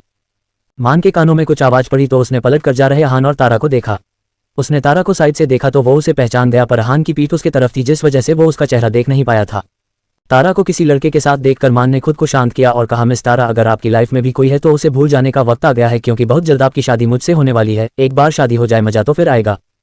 कहते हुए उसके चेहरे पर एक मिस्टीरियस स्माइल आ गई थी। उसने अपना फोन निकाला और वहां से निकल गया। अहान ने तारा के लिए गाउन सिलेक्ट कर लिया था। वो गाउन तारा को देते हुए बोला, स्टार, आप जाकर इसे ट्राई करके आइए, मैं यहीं वेट करता हूँ। तारा ने सिर हिलाया और गाउन लेकर चेंज करने चली गई। अहान उसके जाने के बाद अपने फोन पर दिलीप को मैसेज सेंड करने लगा कि आज वो तारा के साथ देवांश राजपूत के बंगलो उनकी पार्टी में जा रहा है। थोड़ी देर बाद तारा चेंज करके बाहर आए। अहान ने सिर उठाकर उसे देखा तो उसके होठों पर न दिखने वाली मुस्कान तैर गई। तारा ने बहुत खूबसूरत पर्पल कलर का गाउन पहना था। वो उसमें बहुत प्यारी लग रही थी। तारा ने आंखों से पूछा कि वो कैसी लग रही है तो अहान ने बस हाँ में सिर हिला दिया। उसने आज तक इससे ज्यादा कभी कुछ खास नहीं कहा था। कभी कभी तारा को मनाने के लिए कहता कि वो बहुत खूबसूरत लग रही है, पर इससे ज्यादा कभी कुछ नहीं। तारा भी इतने में ही खुश हो जाया करती थी। कनाडा, सूर्यवंशी मैंशन में दिलीप तेज कदमों से स्टडी रूम में जा रहे थे। अवदान इस वक्त स्टडी रूम में बैठे ऑनलाइन एक मीटिंग में बिजी थे। दिलीप ने दरवाजा खोला तो अवदान ने सिर उठाकर उसे देखा। दिलीप ने लैपटॉप और सारी लाइट ऑफ देखी तो वो समझ गए कि अवदान इस वक्त इंटरनेशनल मीटिंग में है, जो कि बहुत इंपॉर्टेंट है। अवदान के देखने पर दिलीप ने आंखों से इशारा करते हुए कहा, बॉस बहुत जरूरी बात है। अवदान पल के झपकाते हुए बोले, जो भी थोड़ी देर बाद कहकर वो फिर से लैपटॉप में देखने लगे। दिलीप भी अपनी जगह पर खड़े हो गए। वो इस वक्त उन्हें डिस्टर्ब नहीं कर सकते थे, इसलिए मीटिंग खत्म होने का इंतजार करने लगे। मिनट से घंटा हो गया था पर मीटिंग अब तक खत्म नहीं हुई थी। दिलीप बार बार अपनी वॉच को देख रहे थे। उनके चेहरे पर परेशानी के भाव आ गए थे। करीब 3 घंटे बाद अवदान ने लैपटॉप बंद किया और सारी लाइट ऑन कर पानी का गिलास उठाते हुए बोले, बोलो दिलीप, ऐसी क्या बात हो गई जिसके लिए मेरे मना करने पर भी तुम यहाँ चले आए? दिलीप उनके सामने जाकर खड़ा होते हुए बोले, बॉस आहान का मैसेज आया था, आज लिटिल डेविल राजपूत बंगलो जा रही है। राजपूत बंगलो का नाम सुनते ही अवदान के हाथ थम गए। पानी का गिलास जिसे उन्होंने होठों से लगाया ही था कि उसे वापस टेबल पर रखकर उन्होंने आंखें बंद कर ली। उनके चेहरे पर भी परेशानी की लकीरें खींच आई थी। उन्होंने एक गहरी सांस छोड़ी और आंखें खोलकर दिलीप से कहा, इंडिया जाने की तैयारी करो। दिलीप ने हाँ में सिर हिलाया और स्टडी रूम से बाहर निकल गए। उनके जाने के बाद अवदान ने फिर से अपनी आंखें बंद की और कुछ सोचने लगे। रात का वक्त, तारा, आहान और रॉय रेडी होकर नीचे आए और अपनी कार में बैठकर राजपूत बंगलो के लिए निकल गए। पार्टी स्टार्ट हो चुकी थी। वर्षा एंट्रेंस के पास खड़ी महक का वेट कर रही थी। महक और वर्षा 5 साल पहले एक मॉल में मिले थे और आज दोनों बेस्ट फ्रेंड बन चुकी थी। वर्षा ने महक को कॉल किया और फोन कान पर लगाते हुए बोली, महक कहाँ रह गई तू? महक ने कहा, तेरे पीछे ही तो हूँ, पलट कर देख। वर्षा ने पलट कर देखा तो उसे महक आती हुई दिखी। उसे देख वर्षा के चेहरे पर मुस्कान आ गई। वो महक के पास गई और उसे गले लगाते हुए बोली, मैं कब से वेट कर रही थी तेरा, ये बता कैसी है तू और अंकल वो अब कैसे है? महक सिर हिलाते हुए बोली, मैं ठीक हूँ और पापा भी अब ठीक है। महक एक स्वाभिमानी लड़की थी। वो अगर अपने पापा के इलाज के लिए वर्षा से पैसे मांगती तो वर्षा उसे जरूर पैसे देती, पर उस वक्त वर्षा न्यूयॉर्क से लौटी थी और उसके वापस आने की खबर महक को नहीं थी, इसलिए उसने इस बारे में वर्षा से कोई बात नहीं कही थी। वर्षा ने महक का हाथ पकड़ा और उसे अपने साथ ले जाते हुए बोली, चल मैं तुझे अपने फ्यूचर हब्बी और अपनी फ्यूचर भाभियों से मिलवाती हूँ। महक खुश होते हुए बोली, इसका मतलब तूने सबको बता दिया कि तू उससे प्यार करती है, पर तूने तो कहा था कि वो बहुत शर्मीला टाइप लड़का है, तो उसने हाँ कह दिया था। तूने मुझे कुछ बताया भी नहीं और न्यूयॉर्क चली गई, पता है कितना मिस किया मैंने तुझे। वर्षा ने कहा, I am sorry, I know मैं अचानक से न्यूयॉर्क चली गई थी, पर उस वक्त मुझे बहुत गुस्सा आ रहा था, कुछ वक्त अकेले में चाहिए था इसलिए चली गई थी। महक ने पूछा, और वो तेरा क्रश उसका क्या, उससे शादी कर रही हो या किसी और से? वर्षा ने कहा, ऑफकोर्स उससे ही शादी कर रही हूँ। वैसे तुझे पता है मेरी लव स्टोरी बहुत फिल्मी है, मैं कभी आराम से बताऊंगी, अभी चलो। दोनों अंदर आई तो महक हैरानी से चारों तरफ देखने लगी। वो कभी ऐसी पार्टी में नहीं आई थी। हाँ, वो वर्षा के घर आ चुकी थी और वर्षा का पूरा परिवार उसे जानता था, पर वो कभी ऐसी अमीरों की पार्टी में नहीं गई थी। पार्टी में मान और वंश आए थे। मोनिका सुबह तारा से हुई लड़ाई की वजह से अब भी गुस्से में थी, इसलिए वो नहीं आई थी। मान और वंश एक बिजनेसमैन के साथ खड़े बातें कर रहे थे। वर्षा ने मान को देखा तो वो महक को उनके पास ले जाते हुए बोली, वो रहा मेरे फ्यूचर हब्बी, चल। महक ने उस ओर देखा पर दो लोग के बीच में खड़े होने की वजह से उसे मान और वंश ठीक से दिखाई नहीं दिए। वर्षा और महक खुद में बातें करते हुए उनके पास जा रही थी। मान और वंश का ध्यान अचानक उनके तरफ गया तो दोनों दिल थामे अपनी अपनी बंदियों को देखने लगे। वर्षा का गाउन वंश से मैच हो रहा था। उसने लाइट मेकअप, रेड लिपस्टिक और बालों का क्यूट सा हेयर स्टाइल कर रखा था, जिसमें वो बहुत प्यारी लग रही थी। वहीं महक का शूट भी मान से मैच हो रहा था। उसने भी लाइट मेकअप, रेड लिपस्टिक और बालों को खुला छोड़ रखा था, जिसमें आज वो कहर ढा रही थी। मान की नजरें उसकी खूबसूरती पर टिक गई थीं। आज पहली बार वो महक को उसके खुले बालों में देख रहा था। महक के काले घने सिल्की बाल खुले होने की वजह से उसकी खूबसूरती पर 4 चांद लगा रहे थे। महक ने भी बातें करते हुए पलके उठाकर मान को देखा तो कुछ पल के लिए वो भी मान को देखती रह गई।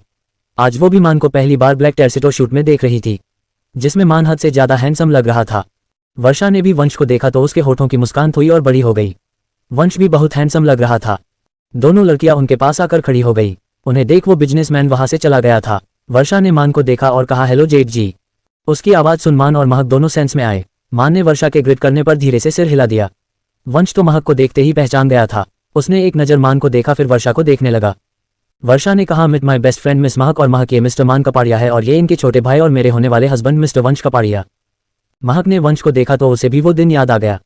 उस दिन वो याद करते ही उसने अपना सिर झुका लिया। उसे आंखें उठाने की हिम्मत नहीं हो रही थी। उसे वंश के सामने बहुत अजीब सा फील हो रहा था। मान उसके एक्सप्रेशन नोटिस कर रहा था। उसकी नजरें एक बार फिर से महक पर टिक गई थी। वर्षा वंश को साइड में आने के लिए इशारे करने लगी थी, पर वंश बार बार मना कर दे रहा था। पर वो भी वर्षा थी। उसने महक से कहा, महक तू यहीं 5 मिनट रुक, मैं अभी आती हूँ। महक उससे कुछ कह पाती उससे पहले वर्षा ने वंश का हाथ पकड़ा और उसे जबरदस्ती अपने साथ ले गई। उनके जाने के बाद महक ने एक बार भी सिर उठाकर मान को नहीं देखा। उसे बहुत घबराहट हो रही थी। उसे सुबह हुई अपनी और तनिषा की लड़ाई याद आ रही थी। मान उसके बनते बिगड़ते एक्सप्रेशन देख रहा था। वो कुछ बोलता उससे पहले महक अपनी पूरी हिम्मत जुटाकर बोली, आई एम सॉरी सर, सुबह मेरी वजह से आपकी और आपकी गर्लफ्रेंड की डेट खराब हो गई थी। I am really sorry about that sir. मान उसकी बात सुन उसे हैरानी से आंखें फाड़े देखने लगा था। मान महक को हैरानी से देख रहा था। महक उसके सामने सिर झुकाए खड़ी थी। मान ने हल्के गुस्से से कहा, तुम्हें क्या आदत है ऐसा करने की? महक ने सिर उठाकर उसे देखा। मान ने उसे एक गुस्से से भरा लुक दिया और पलटकर वहां से चला गया। महक बेचारी अपने जगह पर भूत बनी उसे जाता देखती रह गई थी। उसे समझ में नहीं आ रहा था कि मान ने ऐसा क्यों कहा।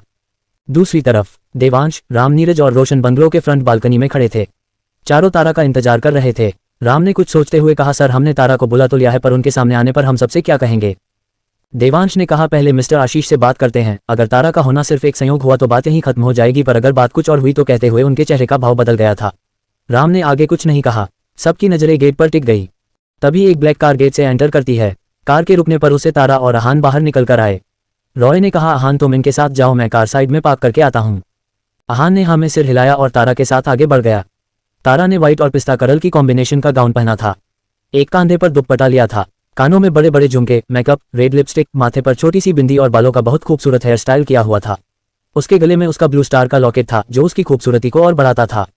तारा मुस्कुराते हुए आसपास देख रही थी। उसके हाथ में एक गिफ्ट बॉक्स था। आहान उसे खुश देखकर खुद भी बहुत खुश था। तारा पहली बार ऐसी किसी पार्टी में आई थी, इसलिए वो बहुत एक्साइटेड और खुश थी। उसकी खुशी आहान के साथ साथ बालकनी में खड़े देवांश, राम, नीरज और रोशन भी देख पा रहे थे। आहान ने कहा, स्टार लाइए गिफ्ट बॉक्स मुझे दे दीजिए और अपना गाउन संभालते हुए चलिए। तारा ने उसे हाथ दिखाते हुए एटीट्यूड से कहा, अनान मैं बच्ची नहीं हूं जो अपने ड्रेस में उलझकर गिर जाएगी, आई कैन हैंडल। वो गिरने को हुई कि आहान ने उसका हाथ पकड़कर उसे गिरने से बचा लिया। उसने तारा को सही से खड़ा किया और फिक्र करते हुए बोला, आप ठीक है ना? पैर में मोच तो नहीं आया आपकी? तारा सिर हिलाते हुए बोली, नहीं बिल्कुल नहीं, बस पैर उलझ गया था।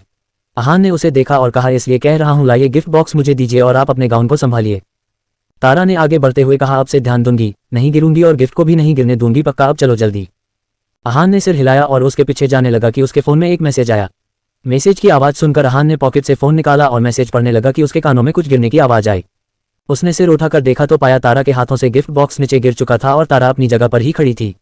उसे देख आहान ने फोन वापस अपने पॉकेट में डाला और तारा के पास जाकर गिफ्ट बॉक्स उठाते हुए बोला, गिरा दिया ना आपने? अगर ये टूट गई तो किसी काम की नहीं रहेगी ये। कहते हुए उसने तारा को देखा। उसे देखते ही आहान के होठों से उसकी छोटी सी मुस्कान जो बहुत कम ही आया करती थी वो भी गायब हो गई। तारा के चेहरा बिल्कुल शांत था। उसके चेहरे पर कोई इमोशन नहीं थे, पर उसकी नीली आंखें किसी पर टिकी हुई थी जिसे वो एकटक बिना पल के झपकाए देख रही थी। आहान ने उसके नजरों का पीछा किया तो वो भी हैरान रह गया। उनसे कुछ ही दूरी पर आशीष और वानी खड़े थे। दोनों आपस में मुस्कुराते हुए बात कर रहे थे। तारा की नजरें आशीष पर टिकी हुई थी। तारा को ऊपर से सारे लोग देख रहे थे। हमेशा खुश रहने वाली तारा को आज वो लोग पहली बार इस तरह से देख रहे थे। वही उनके साथ मान और वंश भी तारा और आशीष को देख रहे थे। आहान का पीठ उनके तरफ था जिस वजह से मान आहान को नहीं देख पा रहा था, पर तारा का चेहरा उसे साफ साफ दिख रहा था। आहान को एकदम से 8 साल पहले हुआ इंसिडेंट याद आया जब आशीष सूर्यवंशी मेंशन आए थे और तारा को छोड़कर जा रहे थे। उस वक्त तारा बहुत रोई थी, इतना कि उसे संभालना मुश्किल हो गया था। पर उस दिन के बाद आहान ने अब तक तारा के आंखों में आंसू नहीं देखे थे। आज भी तारा स्टैच्यू बने आशीष को देख रही थी। उसके आंखों में आंसू नहीं थे। तभी पीछे से रॉय उनके पास आया। वो दोनों को खड़ा देखकर कुछ बोलने को हुआ कि उसकी भी नजर आशीष पर पड़ी। वो कुछ बोलता उससे पहले तारा ने आशीष पर नजरें टिकाए हुए कहा, अनान मुझे वापस जाना है। आहान और रॉय एक दूसरे को देखने लगे थे। इतने में तारा पलटी और जाने लगी तो आहान ने उसका हाथ पकड़कर उसे रोकते हुए धीरे से बोला, एक बार बात तो कीजिए, पूछिए तो उनसे। तारा ने उससे अपना हाथ छुड़वाया और आगे बढ़ते हुए बोली, मुझे जाना है। इतना कहकर वो वापस अपने कार की तरफ बढ़ गई। रॉय ने आहान को देखा जो किसी सोच में पड़ गया था।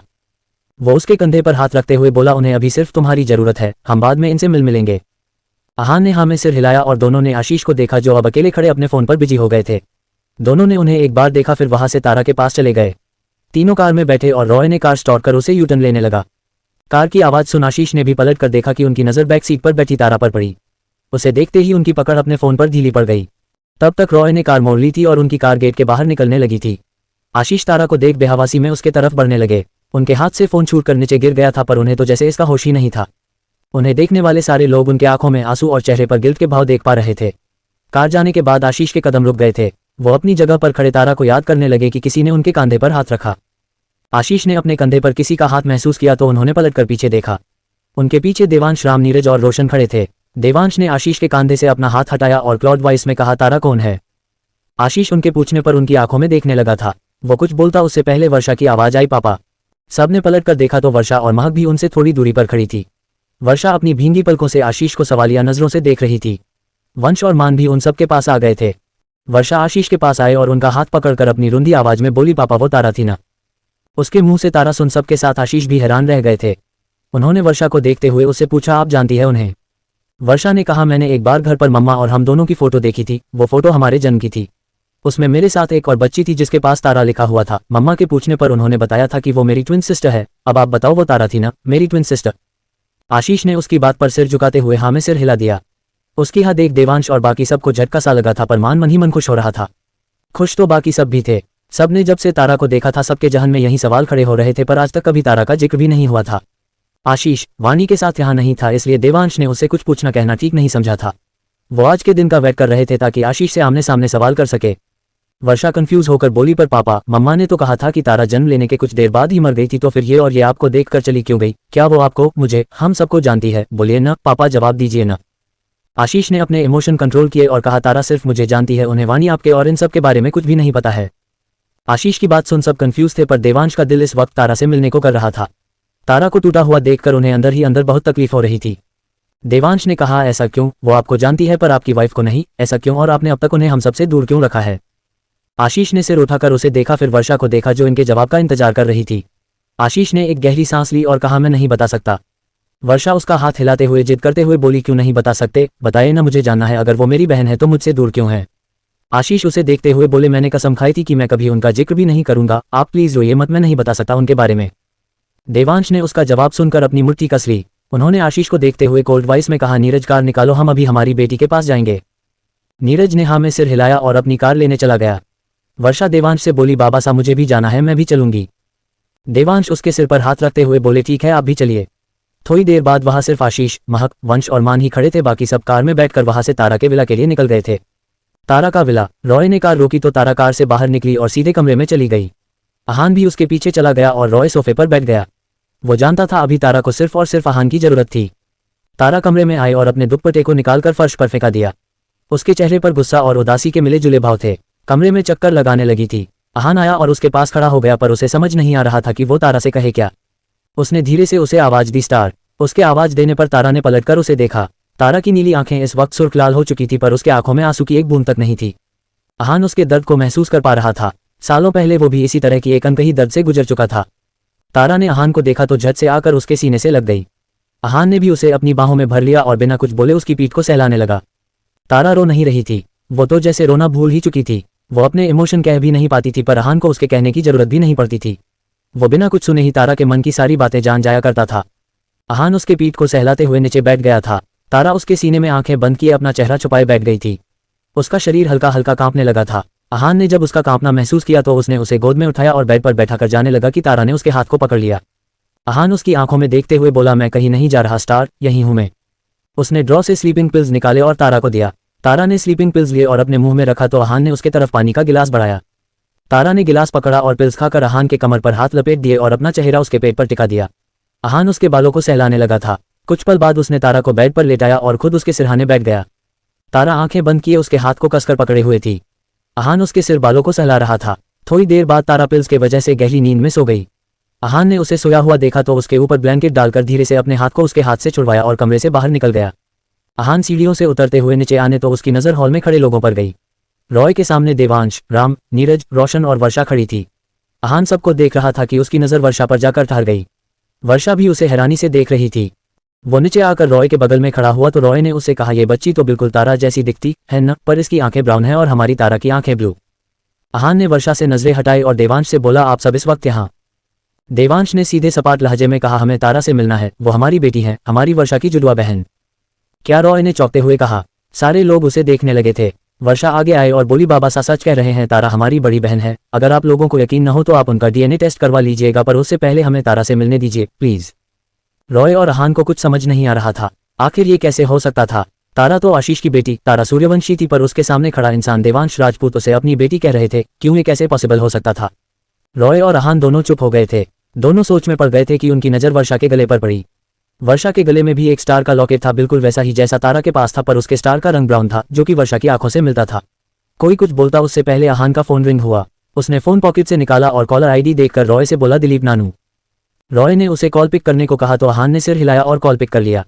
कुछ देर बाद उसने कॉल कट किया और देवांश से कहा, स्टार के दादाजी कल आ रहे हैं, वो आप सबसे मिलना चाहते हैं, उन्हें आप सबसे और स्टार से कुछ बात करनी है। स्टार? वर्षा ने कंफ्यूज होकर कहा तो आहान ने कहा, तारा, मैं उन्हें स्टार कहता हूँ। फिर उसने देवांश को देखा। देवांश को देखकर कहीं से भी नहीं लग रहा था कि वो झूठ बोल रहे होंगे, और वैसे भी वो इतने बड़े आदमी थे, वो भला इस तरह का झूठ क्यों बोलते। आहान ने दिलीप की कही बात याद की। दिलीप ने जिस तरह से उससे कहा था उससे तो यही लग रहा था जैसे अवदान इन्हें जानते हैं और ये लोग उनके लिए खास है। आहान ने कहा स्टार सो गई है, कल जब उनके दादाजी आएंगे तब आप उनसे मिल लीजिएगा।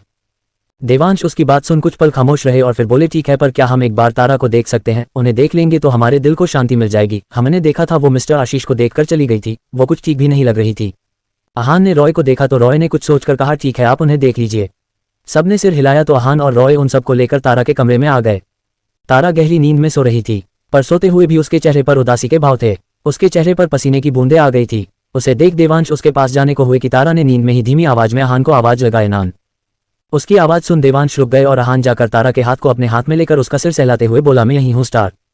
उसके हाथ पकड़ने से तारा शांत हो गई थी। देवांश और बाकी सब ने भी इस चीज को नोटिस किया था।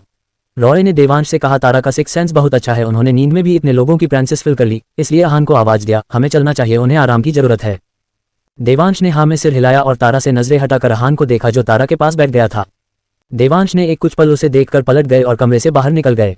उसके पीछे बाकी सब भी तारा को देखकर वहां से निकल गए। देवांश ने रॉय को कलाते हैं कहा और सबके साथ अपनी कार में बैठकर वहां से अपने बंगलों के लिए निकल गए। उनके जाने के बाद रॉय फिर से सोफे पर बैठ गया और कुछ सोचने लगा। अगली सुबह तारा की आंखें खुली तो उसने पास आहान को बैठा पाया। आहान उसे ही देख रहा था और दोनों के हाथ अब भी एक दूसरे को थामे हुए थे। तारा को जागते देख आहान ने उसके उठने में हेल्प की और खड़ा होकर बोला आप फ्रेश होकर नीचे आ जाए स्टार। तारा ने हाँ में सिर हिलाया तो आहान ने एक बार उसे देखा, फिर अपने कमरे में फ्रेश होने चला गया। तारा भी कुछ देर बाद बेड से उतरी और अपना गाउन संभालते हुए वॉशरूम में चली गई। थोड़ी देर बाद वो नहाकर रूम में आए और मिरर के सामने खड़ी होकर अपने गले में पहना ब्लू स्टार का लॉकेट को देखने लगी। उसने एक गहरी सांस ली, फिर रेडी होकर कमरे से बाहर निकल गई। कमरे से निकलते ही उसके एक्सप्रेशन नॉर्मल हो गए थे, बिल्कुल वैसे ही जैसे वो हमेशा रहा करती थीं। उसके होठों पर भी एक छोटी सी मुस्कान आ गई थी। वो हमेशा की तरह सीढ़ियों से उतरते हुए आहान को आवाज देने लगी अनान अनान कहाँ हो तुम? मुझे भूख लगी है, मैंने कल रात को भी कुछ नहीं खाया था। वो अपनी धुन में मगन होकर नीचे आई कि सामने खड़े आशीष को देखकर उसके कदम रुक गए। तारा अपने सामने खड़ी पूरी राजपूत परिवार को देख रही थी। उसके सामने हॉल में पूरा राजपूत परिवार खड़ा था। देवांश के साथ नित्या देवांश की पत्नी और दिशा राम की पत्नी भी आई थी। तारा उन सबको कंफ्यूज होकर देख रही थी कि उसकी नजर वर्षा पर पड़ी। वर्षा को देखते ही उसकी आंखें बड़ी हो गई। वो आगे आते हुए हैरानी से बोली तुम तो। उसने इतना कहा ही था कि बाहर से कार रुकने की आवाज आई। आवाज सुनकर सबने दरवाजे की तरफ देखा। दरवाजे पर अवदान और दिलीप खड़े थे। उन्हें देख पूरा राजपूत परिवार हैरान रह गया। अवदान सूर्यवंशी को पूरी दुनिया जानती थी। द डेविल अवदान सूर्यवंशी, जिसका सिक्का पूरी दुनिया में चलता था। देवांश उन्हें कंफ्यूज होकर देख रहे थे, पर उन्हें अवदान के यहाँ होने की वजह थोड़ी थोड़ी समझ आने लगी थी। तारा ने अवदान को देखा तो वो भी शॉक्ड रह गई थी। उसे समझ नहीं आ रहा था कि अवदान यूं अचानक इंडिया और वो भी उसके विला में क्या कर रहे हैं, और अगर वो ही रहे थे तो उसे उनके आने की खबर क्यों नहीं मिली थी। अवदान ने अंदर के तरफ पैर बढ़ा दिए थे। इस उम्र में भी उनका ओहदा बरकरार था। उनके सामने आज भी किसी के बैठने की हिम्मत नहीं होती थी। वो आए और 5 सीटर सोफे पर बैठ गए। उनके पीछे दिलीप, रॉय और आहान जाकर खड़े हो गए थे।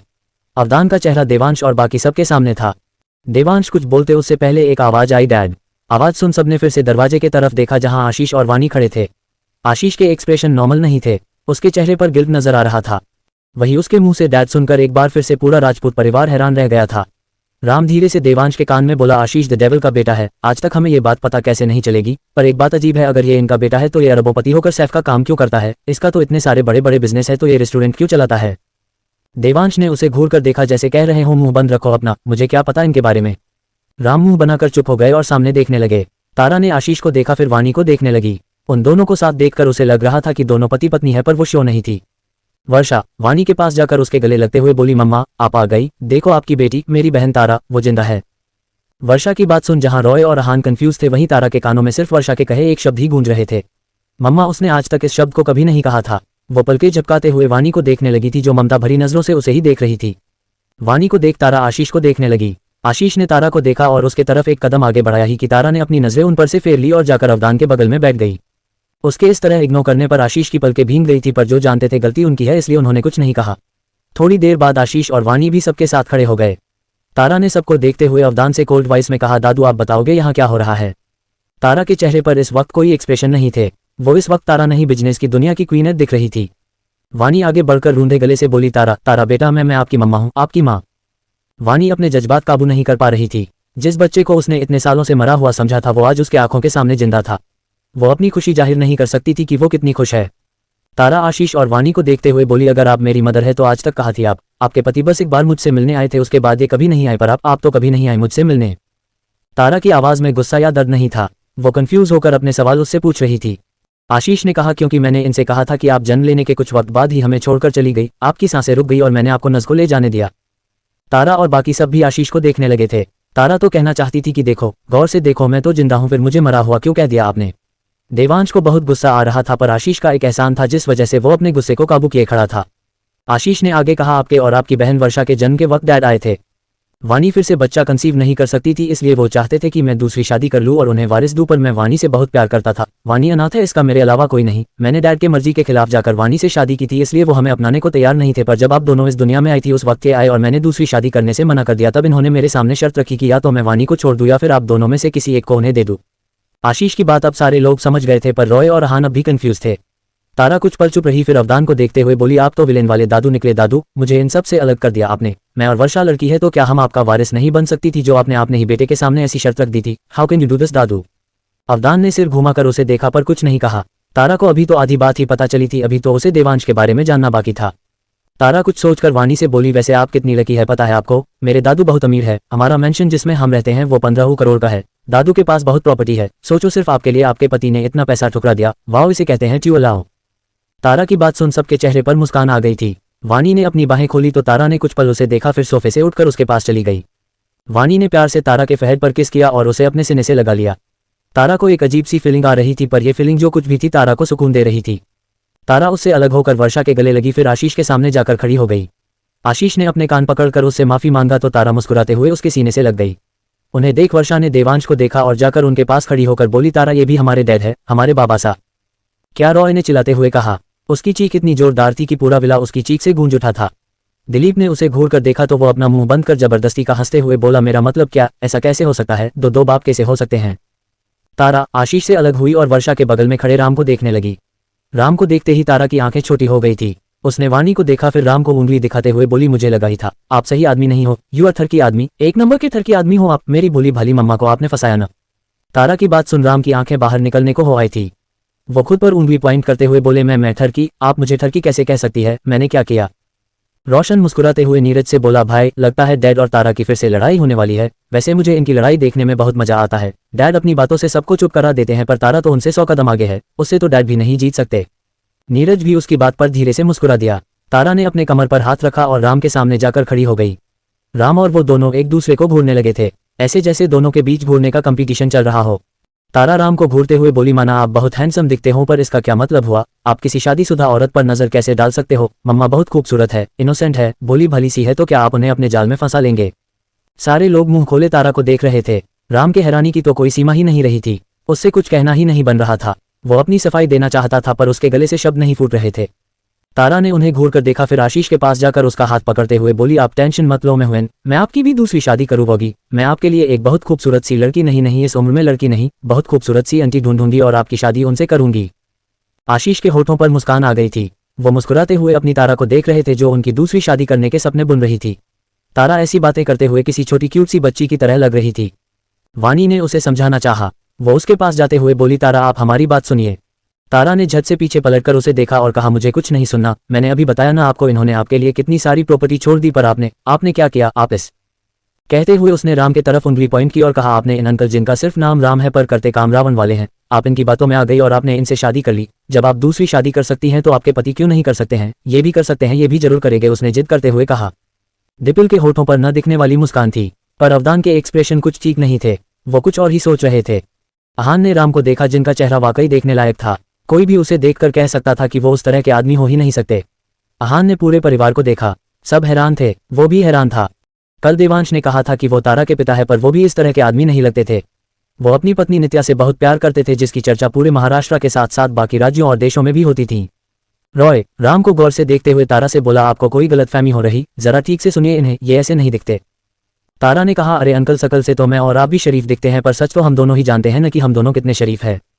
रॉय ने उसकी बात सुन मुंह बंद कर लिया था। वो मन ही मन बोला, लिटिल डेविल आप हमारे बारे में क्यों कहने लगी। बॉस को अगर आपकी और अहान की शादी के बारे में पता चल गया तो पक्का इसी विला में जिंदा दफन कर दिया जाऊंगा मैं, इसलिए प्लीज सोच समझ कर बोलिए, फ्लो में गलती से भी अपनी शादी की बात मत कह दीजिएगा।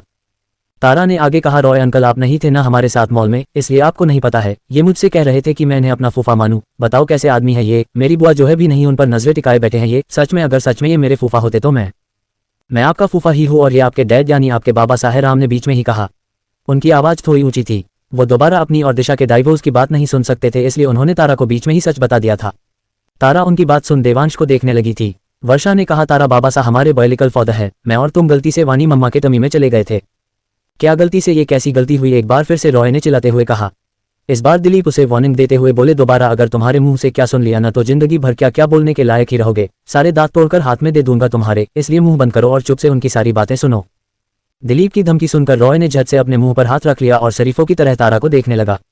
तारा कंफ्यूज होकर बोली, गलती से इनके टमी में चले गए थे? मतलब ये कैसे हो सकता है? उस वक्त हम चलते फिरते थोड़ी होंगे जो घूमते घूमते इनके टमी में चले गए। अवदान ने अब जाकर अपनी चुप्पी तोड़ी और कहा, तारा यहाँ आकर बैठिए।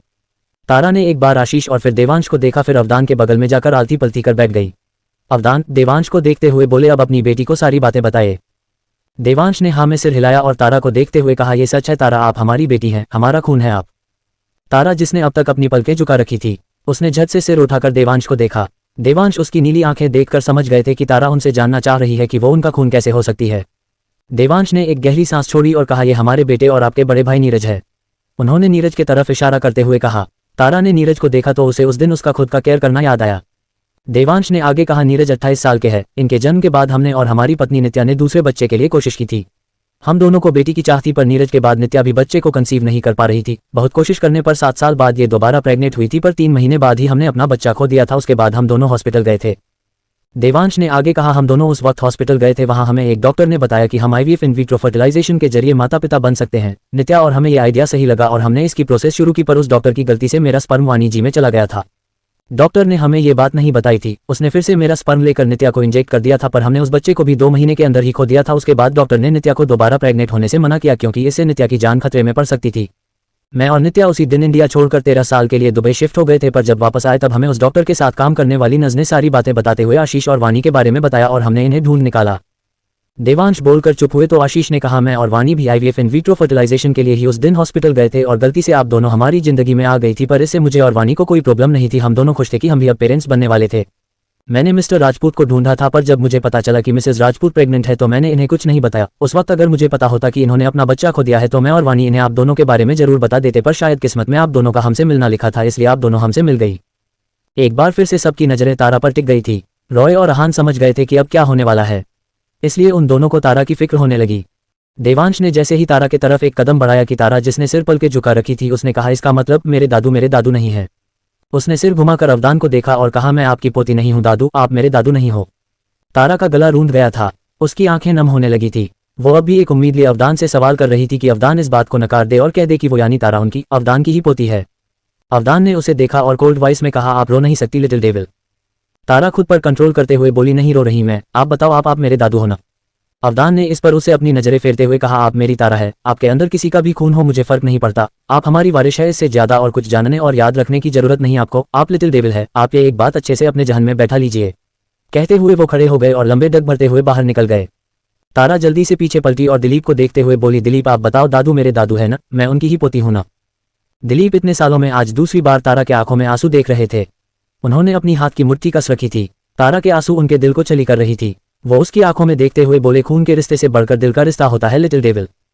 तारा नाक सिकुड़ते हुए बोली, आप फिल्मी डायलॉग मत चिपकाओ मुझ पर। वो सोफे से खड़ी हुई और तेजी से अपने कमरे में चली गई। सब उसे जाता देख रहे थे। सब इस बात से शौक थे कि तारा आशीष और वानी से मिलकर भी नहीं रोई थी, पर यह जानकर कि वो अवदान की पोती नहीं है उसकी आंखें नम हो गईं। सबको समझने में देर नहीं लगी कि तारा के लिए अवदान कितने इंपॉर्टेंट है। शायद उसके लिए माँ बाप भाई बहन सब कुछ सिर्फ अवदान ही थे। एक और झटका सबको ये जानकर लगा था कि तारा ही वो लिटिल डेविल है जिसके चर्चे पूरी दुनिया में मशहूर है। पर ये वाली तारा तो बिल्कुल अलग है, ये किसी भी एंगल से खतरनाक नहीं दिखती। पर कहते हैं न सबके 2 चेहरे होते हैं, बस अभी इन सब का तारा के दूसरे चेहरे को देखना बाकी था। दिलीप ने एक गहरी सांस ली और सबसे कहा, तारा को लिटिल डेविल का टाइटल वारिश बनने पर नहीं मिला है, उन्होंने इस टाइटल को कमाया है। बचपन से ही उन्होंने इसके लिए बहुत मेहनत की है, पर बॉस ने आज तक उनके सिर पर हाथ नहीं रखा है। उन्हें रिश्ते नाते समझ नहीं आते, उनके लिए बॉस उनका पूरा परिवार है। आई होप कि आप लोग समझ रहे होंगे कि मैं क्या कहना चाह रहा हूँ। देवांश और आशीष ने हाँ में सिर हिला दिया था, पर दोनों के मन में कुछ बातें चल रही थी। उन दोनों की आंखें अहान पर टिकी हुई थी, जो सीढ़ियों की तरफ देख रहा था। थोड़ी देर बाद सारे लोग राजपूत बंगलो लौट गए थे। सब तारा को थोड़ा वक्त देना चाहते थे। सबके जाने के बाद अहान ने प्लेट में खाना परोसा और तारा के कमरे में चला गया। उसने डोर नॉक किया, पर अंदर से कोई आवाज नहीं आई। अहान ने 2 बार नॉक किया, फिर कमरे के अंदर चला गया। अंदर जाने पर उसने तारा को देखा, जो बेड पर पेट के बल लेटी अपने पैरों को उठाए हिला रही थी। अहान उसके पास जाते हुए बोला, आप मुझसे भी नाराज हो गई है क्या? स्टार कहते हुए उसने टेबल पर खाने की प्लेट रख दी। तारा ने मुंह फुलाए हुए कहा, तुम जानते हो अनान, मैं तुमसे नाराज नहीं हो सकती। तो फिर आपने जवाब क्यों नहीं दिया? अहान ने पूछा तो तारा उठकर बैठ गई।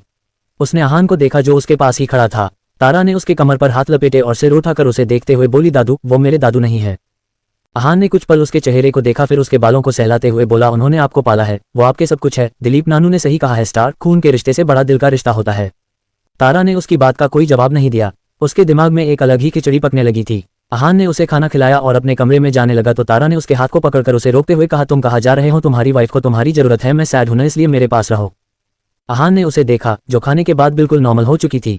वो जानता था तारा के दिमाग में इस वक्त सिर्फ अवदान ही घूम रहे हैं और वो कुछ तो कुछ जरूर करने वाली है। अहान ने कहा, बॉस विला में ही है, अगर उन्होंने मुझे और आपको साथ में देख लिया तो पता है ना क्या होगा। तारा मुंह बनाते हुए बोली, कुछ नहीं होगा, तुम बेवजह डरते हो उनसे। अहान के होठों पर उसके क्यूट से एक्सप्रेशन देखकर न दिखने वाली मुस्कान आ गई थी। उसने प्लेट उठाया और कमरे से बाहर निकल गया। उसके जाते ही तारा तेजी से उठी और जल्दी से जाकर डोर अंदर से लॉक कर दिया। उसने अपना लैपटॉप निकाला और उसे ऑन कर सोफे पर जाकर बैठ गई। इधर अहान को अवदान और दिलीप जाते हुए देख रहे थे। दोनों ने उन्हें तारा के कमरे से बाहर निकलते हुए देखा था। अवदान के चेहरे पर इस वक्त कोई एक्सप्रेशन नहीं था, पर दिलीप की आंखें उन पर ही टिकी हुई थी। वर्षा ने वापस आते ही वंश को कॉल किया और उसे सारी बातें बता दी। वंश के साथ मान भी उसके कैबिन में बैठा हुआ था। वंश ने जैसे ही कॉल कट किया, मान ने कहा, क्या कहा वर्षा ने? मान के पूछने पर वंश ने उसे सारी बातें बता दी। उसकी बात सुन मान अजीब तरह से मुस्कुराते हुए बोला, लिटिल डेविल, अब तो और मजा आएगा, कल का दिन यादगार होने वाला है। तभी वंश का फोन रिंग हुआ। वंश ने कॉल रिसीव कर उधर की बात सुनी, फिर कॉल कट करते हुए मान से बोला, भाई आज डैड वापस आ रहे हैं। उसकी बात सुन मान मुस्कुराते हुए बोला, क्या टाइमिंग है डैड की, सही वक्त पर वापस आ रहे हैं वो, कल सबके साथ साथ उन्हें भी सरप्राइज मिलने वाला है। वंश ने उसे गौर से देखते हुए कहा, आप क्या करने वाले हो? मान ने उसे देखा और खड़ा होते हुए बोला, जो भी करने वाला हूं कल पता चल जाएगा, कल तुम लाइव मूवी देखने का मजा लेना। कहकर मान मुस्कुराते हुए कैबिन से निकल गया। उसके जाने के बाद वंश ने खुद से कहा, आप जो भी करोगे पर होगा उल्टा ही। तारा कोई आम लड़की नहीं लगती है जो आपके जाल में फंस जाएगी, वो लिटिल डेविल है जिसके आगे बड़े बड़े लोग भी झुकते हैं। खैर कल आपको भी एक सरप्राइज मिलने वाला है, आई विश आप और मॉम कुछ गलत न करो। कहते हुए उसने अपना ड्रॉ खोला और एक फाइल खोलकर मुस्कुराते हुए उसे पढ़ने लगा। राजपूत इंडस्ट्री। नीरज और रोशन साथ में बैठे तारा और अहान के बारे में कुछ बातें कर रहे थे। तभी उन दोनों को बाहर से कुछ आवाजें सुनाई दी। आवाज सुनकर दोनों ने एक दूसरे को बेचारगी से देखने लगे। नीरज ने कहा, तू क्यों मुंह बना रहा है? तेरा तो फिर भी अच्छा है, पर मेरा। तभी एक तेज आवाज के साथ डोर ओपन हुआ और दोनों दरवाजे की तरफ देखते हुए जबरदस्ती मुस्कुराने लगे। नीरज और रोशन जबरदस्ती की मुस्कान अपने चेहरे पर चिपकाते हुए डोर के पास खड़ी दो बेहद खूबसूरत लड़कियों को देख रहे थे। उनमें से एक लड़की बेहद गुस्से में थी तो दूसरी लड़की शांत थी। रोशन ने कहा, तेरा ठीक है, तेरी वाली तो कुछ नहीं कहती, पर मेरी वाली तो मुझे पीटने पर उतर जाती है। नीरज ने कहा, इसका क्या करूं मैं, फालतू में गले पड़ गई है मेरे। नीरज के कहने पर रोशन ने उसे एक नज़र देखा पर कुछ नहीं। थोड़ी देर बाद नीरज के सामने नैन्सी सोफे पर बैठी हुई थी और रोशन रिमी को लेकर अपने कैबिन में चला गया था। नैन्सी पॉवेल और रिमी पॉवेल दोनों पॉवेल खानदान की बेटियां थी। पॉवेल खानदान भी एक नामी खानदान था। उनका बिजनेस भी पूरी दुनिया में फैला हुआ था। नैन्सी और रिमी सगी बहन थी, पर दोनों में फर्क था। नैन्सी रिमी से 2 साल बड़ी थी। वो 27 साल की थी और अपना फैमिली बिजनेस संभाला करती थी। उसे स्कूल टाइम से ही नीरज से बहुत प्यार था, पर उसने कभी इस बात को रिमी के अलावा किसी से नहीं कहा था। पर एक दिन उसकी मम्मी ने दोनों बहनों को बातें करते सुन लिया और उन दोनों का रिश्ता नीरज और रोशन के साथ तय कर दिया। देवांश और नित्या के साथ राम और दिशा को भी दोनों लड़कियां पसंद थी, इसलिए उन्होंने रिश्ते को एक्सेप्ट कर लिया था। पर नीरज को नैन्सी में कभी कोई इंटरेस्ट नहीं था। वो सबके सामने उससे नॉर्मल बिहेव करता था, पर अकेले में उसका होना ना होना उसके लिए बराबर था।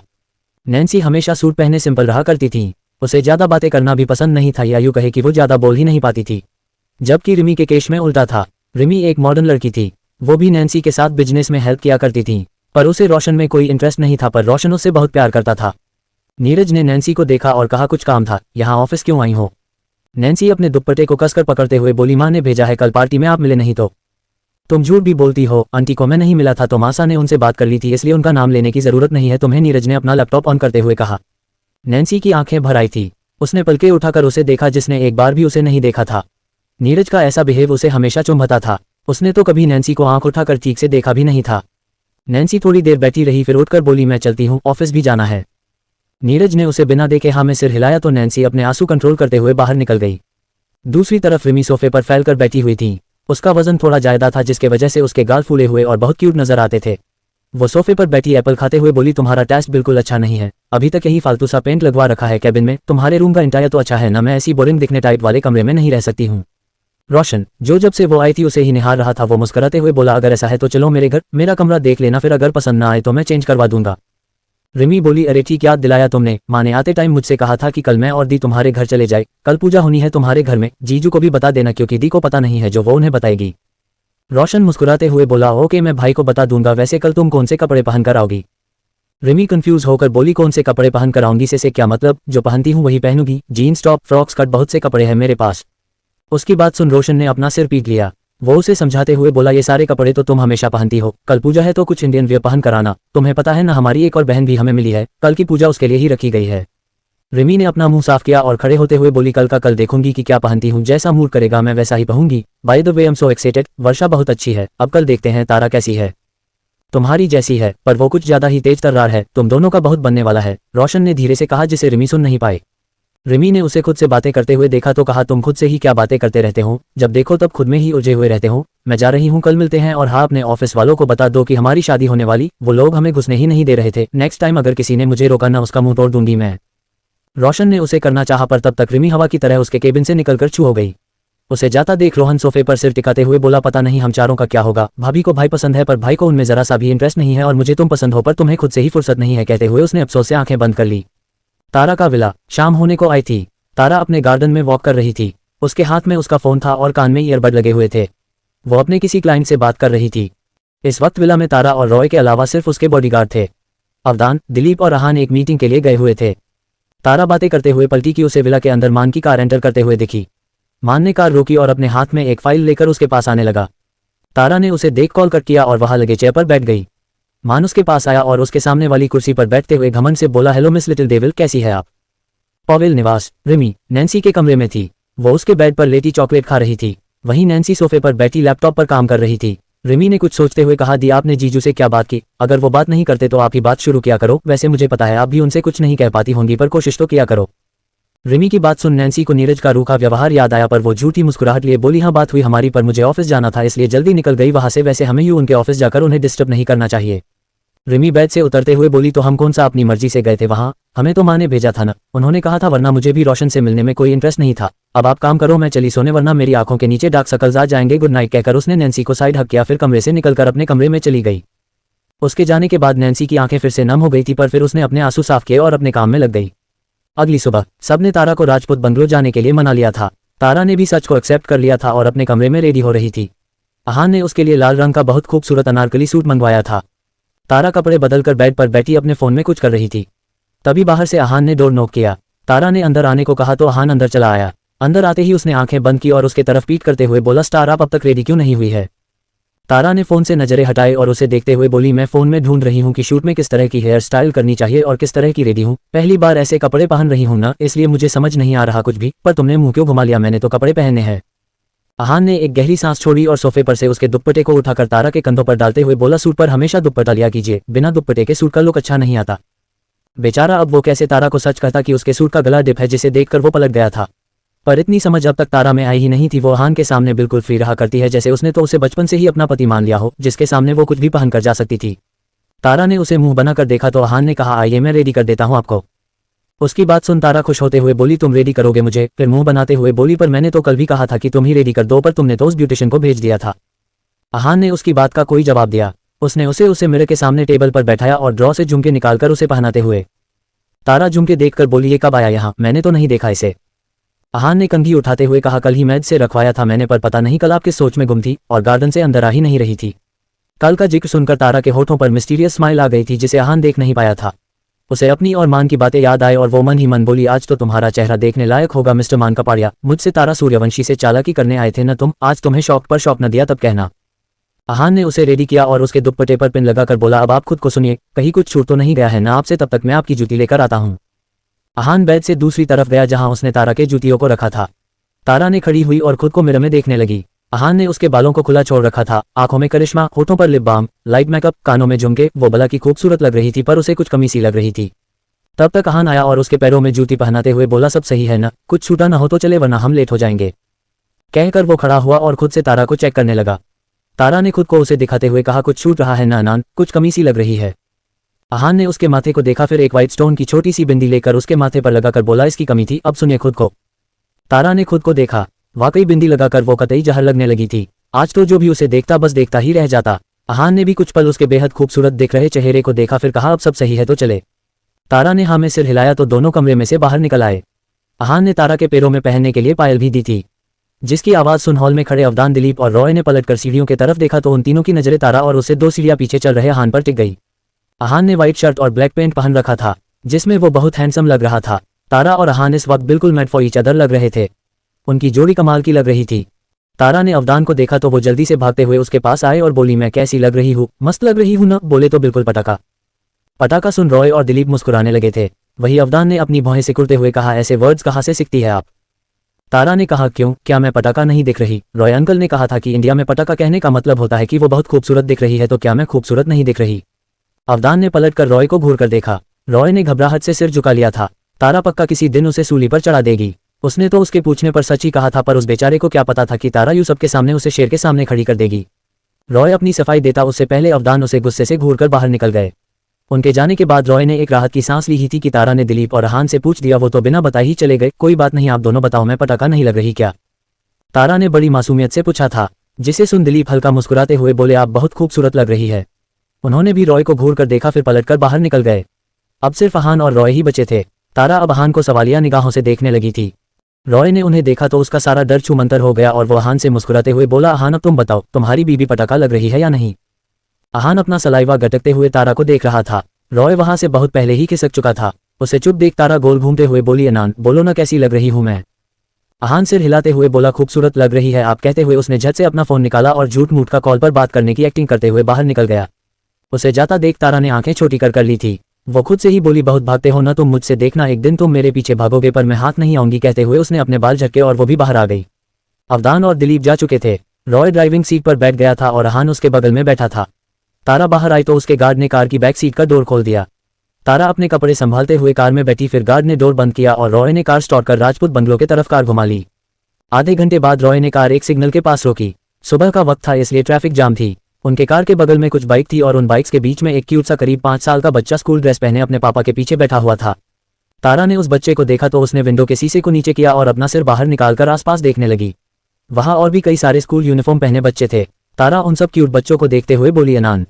अहान अपने फोन में कुछ देख रहा था। उसने स्क्रीन पर नजरें गड़ाए हुए ही हम कहा था तो तारा की आवाज आया, अनान मुझे भी बेबी चाहिए और वो भी उस क्यूट बच्चे की तरह बेटा चाहिए। तारा की फरमाइश सुनकर अहान के साथ साथ रॉय के भी होश उड़ गए थे। अहान ने बहुत मुश्किल से सिर घुमाकर रॉय को देखा तो रॉय झट से विंडो के बाहर देखने लगा। अहान के लिए ये सिचुएशन व्हाट इफ वाली हो गई थी। वो अनकंफर्टेबल फील करने लगा था कि तारा ने फिर से कहा, अनान बोलो ना, हमारा बेटा कब आएगा? इस बार अहान ने कसकर अपनी आंखें बंद कर ली। उसे सोचने के लिए थोड़ा टाइम चाहिए था कि वो किसे क्या बोलकर तारा को चुप करवाए। तभी बाहर से एक लड़के की सीटी बजाने की आवाज आई। आवाज सुनकर अहान के साथ साथ रॉय ने भी पलट कर देखा तो दोनों की आंखें सर्द हो गई। तारा की विंडो के पास 2 लड़के बाइक पर सवार थे। दोनों तारा को अपनी गंदी नजरों से देख रहे थे। उनमें से एक लड़के ने कहा, ओहो जाने मन, बेटा चाहिए तो हमें बोलो ना, हम अभी तुम्हें बेटा दे दे। रॉय की पकड़ स्टीयरिंग पर कस गई थी पर फिर उसने अहान को देखा जिसने अपने फोन को कसकर पकड़ रखा था। उसे देख रॉय ने फिर तारा को देखा जो पलके झपकाते हुए उन लड़कों को अजीब नजरों से देख रही थी। तारा कुछ सोचते हुए बोली, तुम दोनों क्या मुझे छेड़ रहे हो? उसकी बात सुन दोनों लड़कों की हंसी गायब हो गई थी। दोनों एक दूसरे की शक्ल देखने लगे थे। ऑफकोर्स वो दोनों उसे छेड़ ही रहे थे, झुंझुना थोड़ी बजा रहे थे। पहले लड़के ने मुस्कुराते हुए कहा, नहीं हम छेड़ नहीं रहे हैं, हम तो बस। तभी अहान कार से बाहर निकलकर उनके पास गया और उस लड़के के कांधे पर हाथ रखकर कोल्ड वॉइस में बोला, हम तो बस क्या। अहान को देखकर दोनों लड़के घबरा गए थे। अभी उसका हैंडसम चेहरा बहुत खतरनाक दिख रहा था। अहान को देखकर तारा ने अपना सिर पूरी तरह विंडो से बाहर निकाला और खुश होते हुए बोली, बोलो बोलो, जवाब दो, मेरे पति को छेड़ नहीं रहे थे तो क्या कर रहे थे? थोड़ी देर बाद रॉय अपनी हंसी कंट्रोल करते हुए ड्राइव कर रहा था। वही तारा हंसते हुए अहान को देख रही थी। वो उसे छेड़ते हुए बोली, अनान क्या डायलॉग मारा था अभी तुमने? जिंदा रहना चाहते हो तो सुधर जाओ वरना वो हालत करूंगा कि जिंदगी भर बच्चे पैदा नहीं कर पाओगे। तारा ने जैसे ही कहा वैसे रॉय की हंसी छूट गई। अहान ने दोनों को घूर कर देखा तो दोनों अपनी हंसी कंट्रोल करने की कोशिश करने लगे।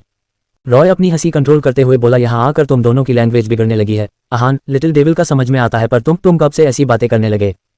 अहान ने इसका कोई जवाब नहीं दिया और बाहर देखने लगा। तभी तारा को कुछ याद आया और वो रॉय से बोली, रॉय अंकल वो देखो खूबसूरत लड़की। रॉय झट से बाहर देखते हुए बोला, कहाँ है? तभी तारा झट से आगे झुकी और अहान के गाल पर किस करते हुए बोली, गुड मॉर्निंग, भूल गई थी, आज का तो बाकी ही रह गया था। अहान की आंखें बाहर आने को हो आई थी। उसने पलट कर तारा को देखा तो तारा ने एक क्यूट सा स्माइल उसे पास कर दिया। रॉय वापस सामने देखते हुए बोला, कहा कोई लड़की थी लिटिल डेविल? तारा ने जवाब दिया, शायद वो आपके नसीब में नहीं थी इसलिए आपको नहीं दिखी। कोई बात नहीं, जो आपके नसीब में होगी वो आपको दिखी जाएगी। रॉय ने हाँ में सिर हिलाया और कार राजपूत बंगलों के अंदर एंटर किया। उसने दरवाजे के पास कार रोकी तो तारा झट से कार से उतरकर बाहर निकल गई। रॉय भी अपना सीट बेल्ट खोलने लगा कि उसकी नजर आहान के गाल पर गई जहां तारा के लिपस्टिक का निशान बन चुका था, पर जब तक वो उसे बोल पाता आहान कार से उतर गया था। उसे जाता देख रॉय ने अपना सिर पीट लिया। दरवाजे पर तारा का स्वागत करने के लिए पूरा परिवार खड़ा था। नित्या ने एक मैड से कहा आरती की थाल लाइए। वो मैच जाने को हुई कि नैन्सी ने कहा मैं लेकर आती हूँ। नित्या ने सिर हिलाया तो वो अंदर चली गई, पर जैसे ही वो मंदिर के पास जाने को हुई कि किसी से टकरा गई। नैन्सी किसी की बाहों में लटकी हुई थी। गिरने के डर से उनके अपनी आंखें बंद कर ली थी। जब उसे महसूस हुआ कि वो गिरी नहीं तब उसने धीरे धीरे अपनी आंखें खोली। आंखें खुलते ही उसकी नजर नीरज के आंखों से जा टकराए। नीरज ने उसे कमर से पकड़ रखा था। नैन्सी उसे देख जल्दी से सीधी हुई और उससे 4 कदम पीछे होते हुए बोली sorry, I am really sorry, मेरा ध्यान नहीं था। नैन्सी को बहुत टेंशन हो रही थी। उसे लगने लगा था कि नीरज उसे फिर से डांटेगा, पर उसे खबर नहीं थी कि नीरज की नजरें तो मानो उसके खूबसूरत चेहरे पर जम सी गई थी। नैन्सी ने आज हल्के लाल रंग की बेहद खूबसूरत साड़ी पहन रखा था। रिमी और उसकी मां ने मिलकर नैन्सी को बेहद खूबसूरत तरीके से सजाया था। नैन्सी के होठों पर रेड लिपस्टिक लगी हुई थी, लाइट मेकअप, कानों में डायमंड इयर रिंग, हाथों में चूड़ियां, खुले लंबे बालों में वो आज हर दिन से बिल्कुल अलग दिख रही थी। आज तो उसकी खूबसूरती का जादू नीरज पर चल गया था, इसलिए वो एकटक बिना पल के झपकाए उसे देख रहा था। तभी पीछे से रोशन आया। उसने नैन्सी को देखा तो वो उसके पास जाकर बोला वाओ भाभी, यू लुकिंग गॉर्जियस। नैन्सी ने उसे एक स्माइल पास की, फिर जल्दी से वहां से भाग गई। उसे फिर से नीरज से बातें नहीं सुननी थी। उसके जाने के बाद रोशन ने नीरज को देखा जो पलटकर नैन्सी को देख रहा था। उसे देख रोशन मुस्कुराते हुए उसके कान में बोला भाई, भाभी हमेशा से खूबसूरत रही है, पर लगता है आज पहली बार आपने नोटिस किया। रोशन की बात सुन नीरज सेंस में आया और अपनी नजरें चुराने लगा।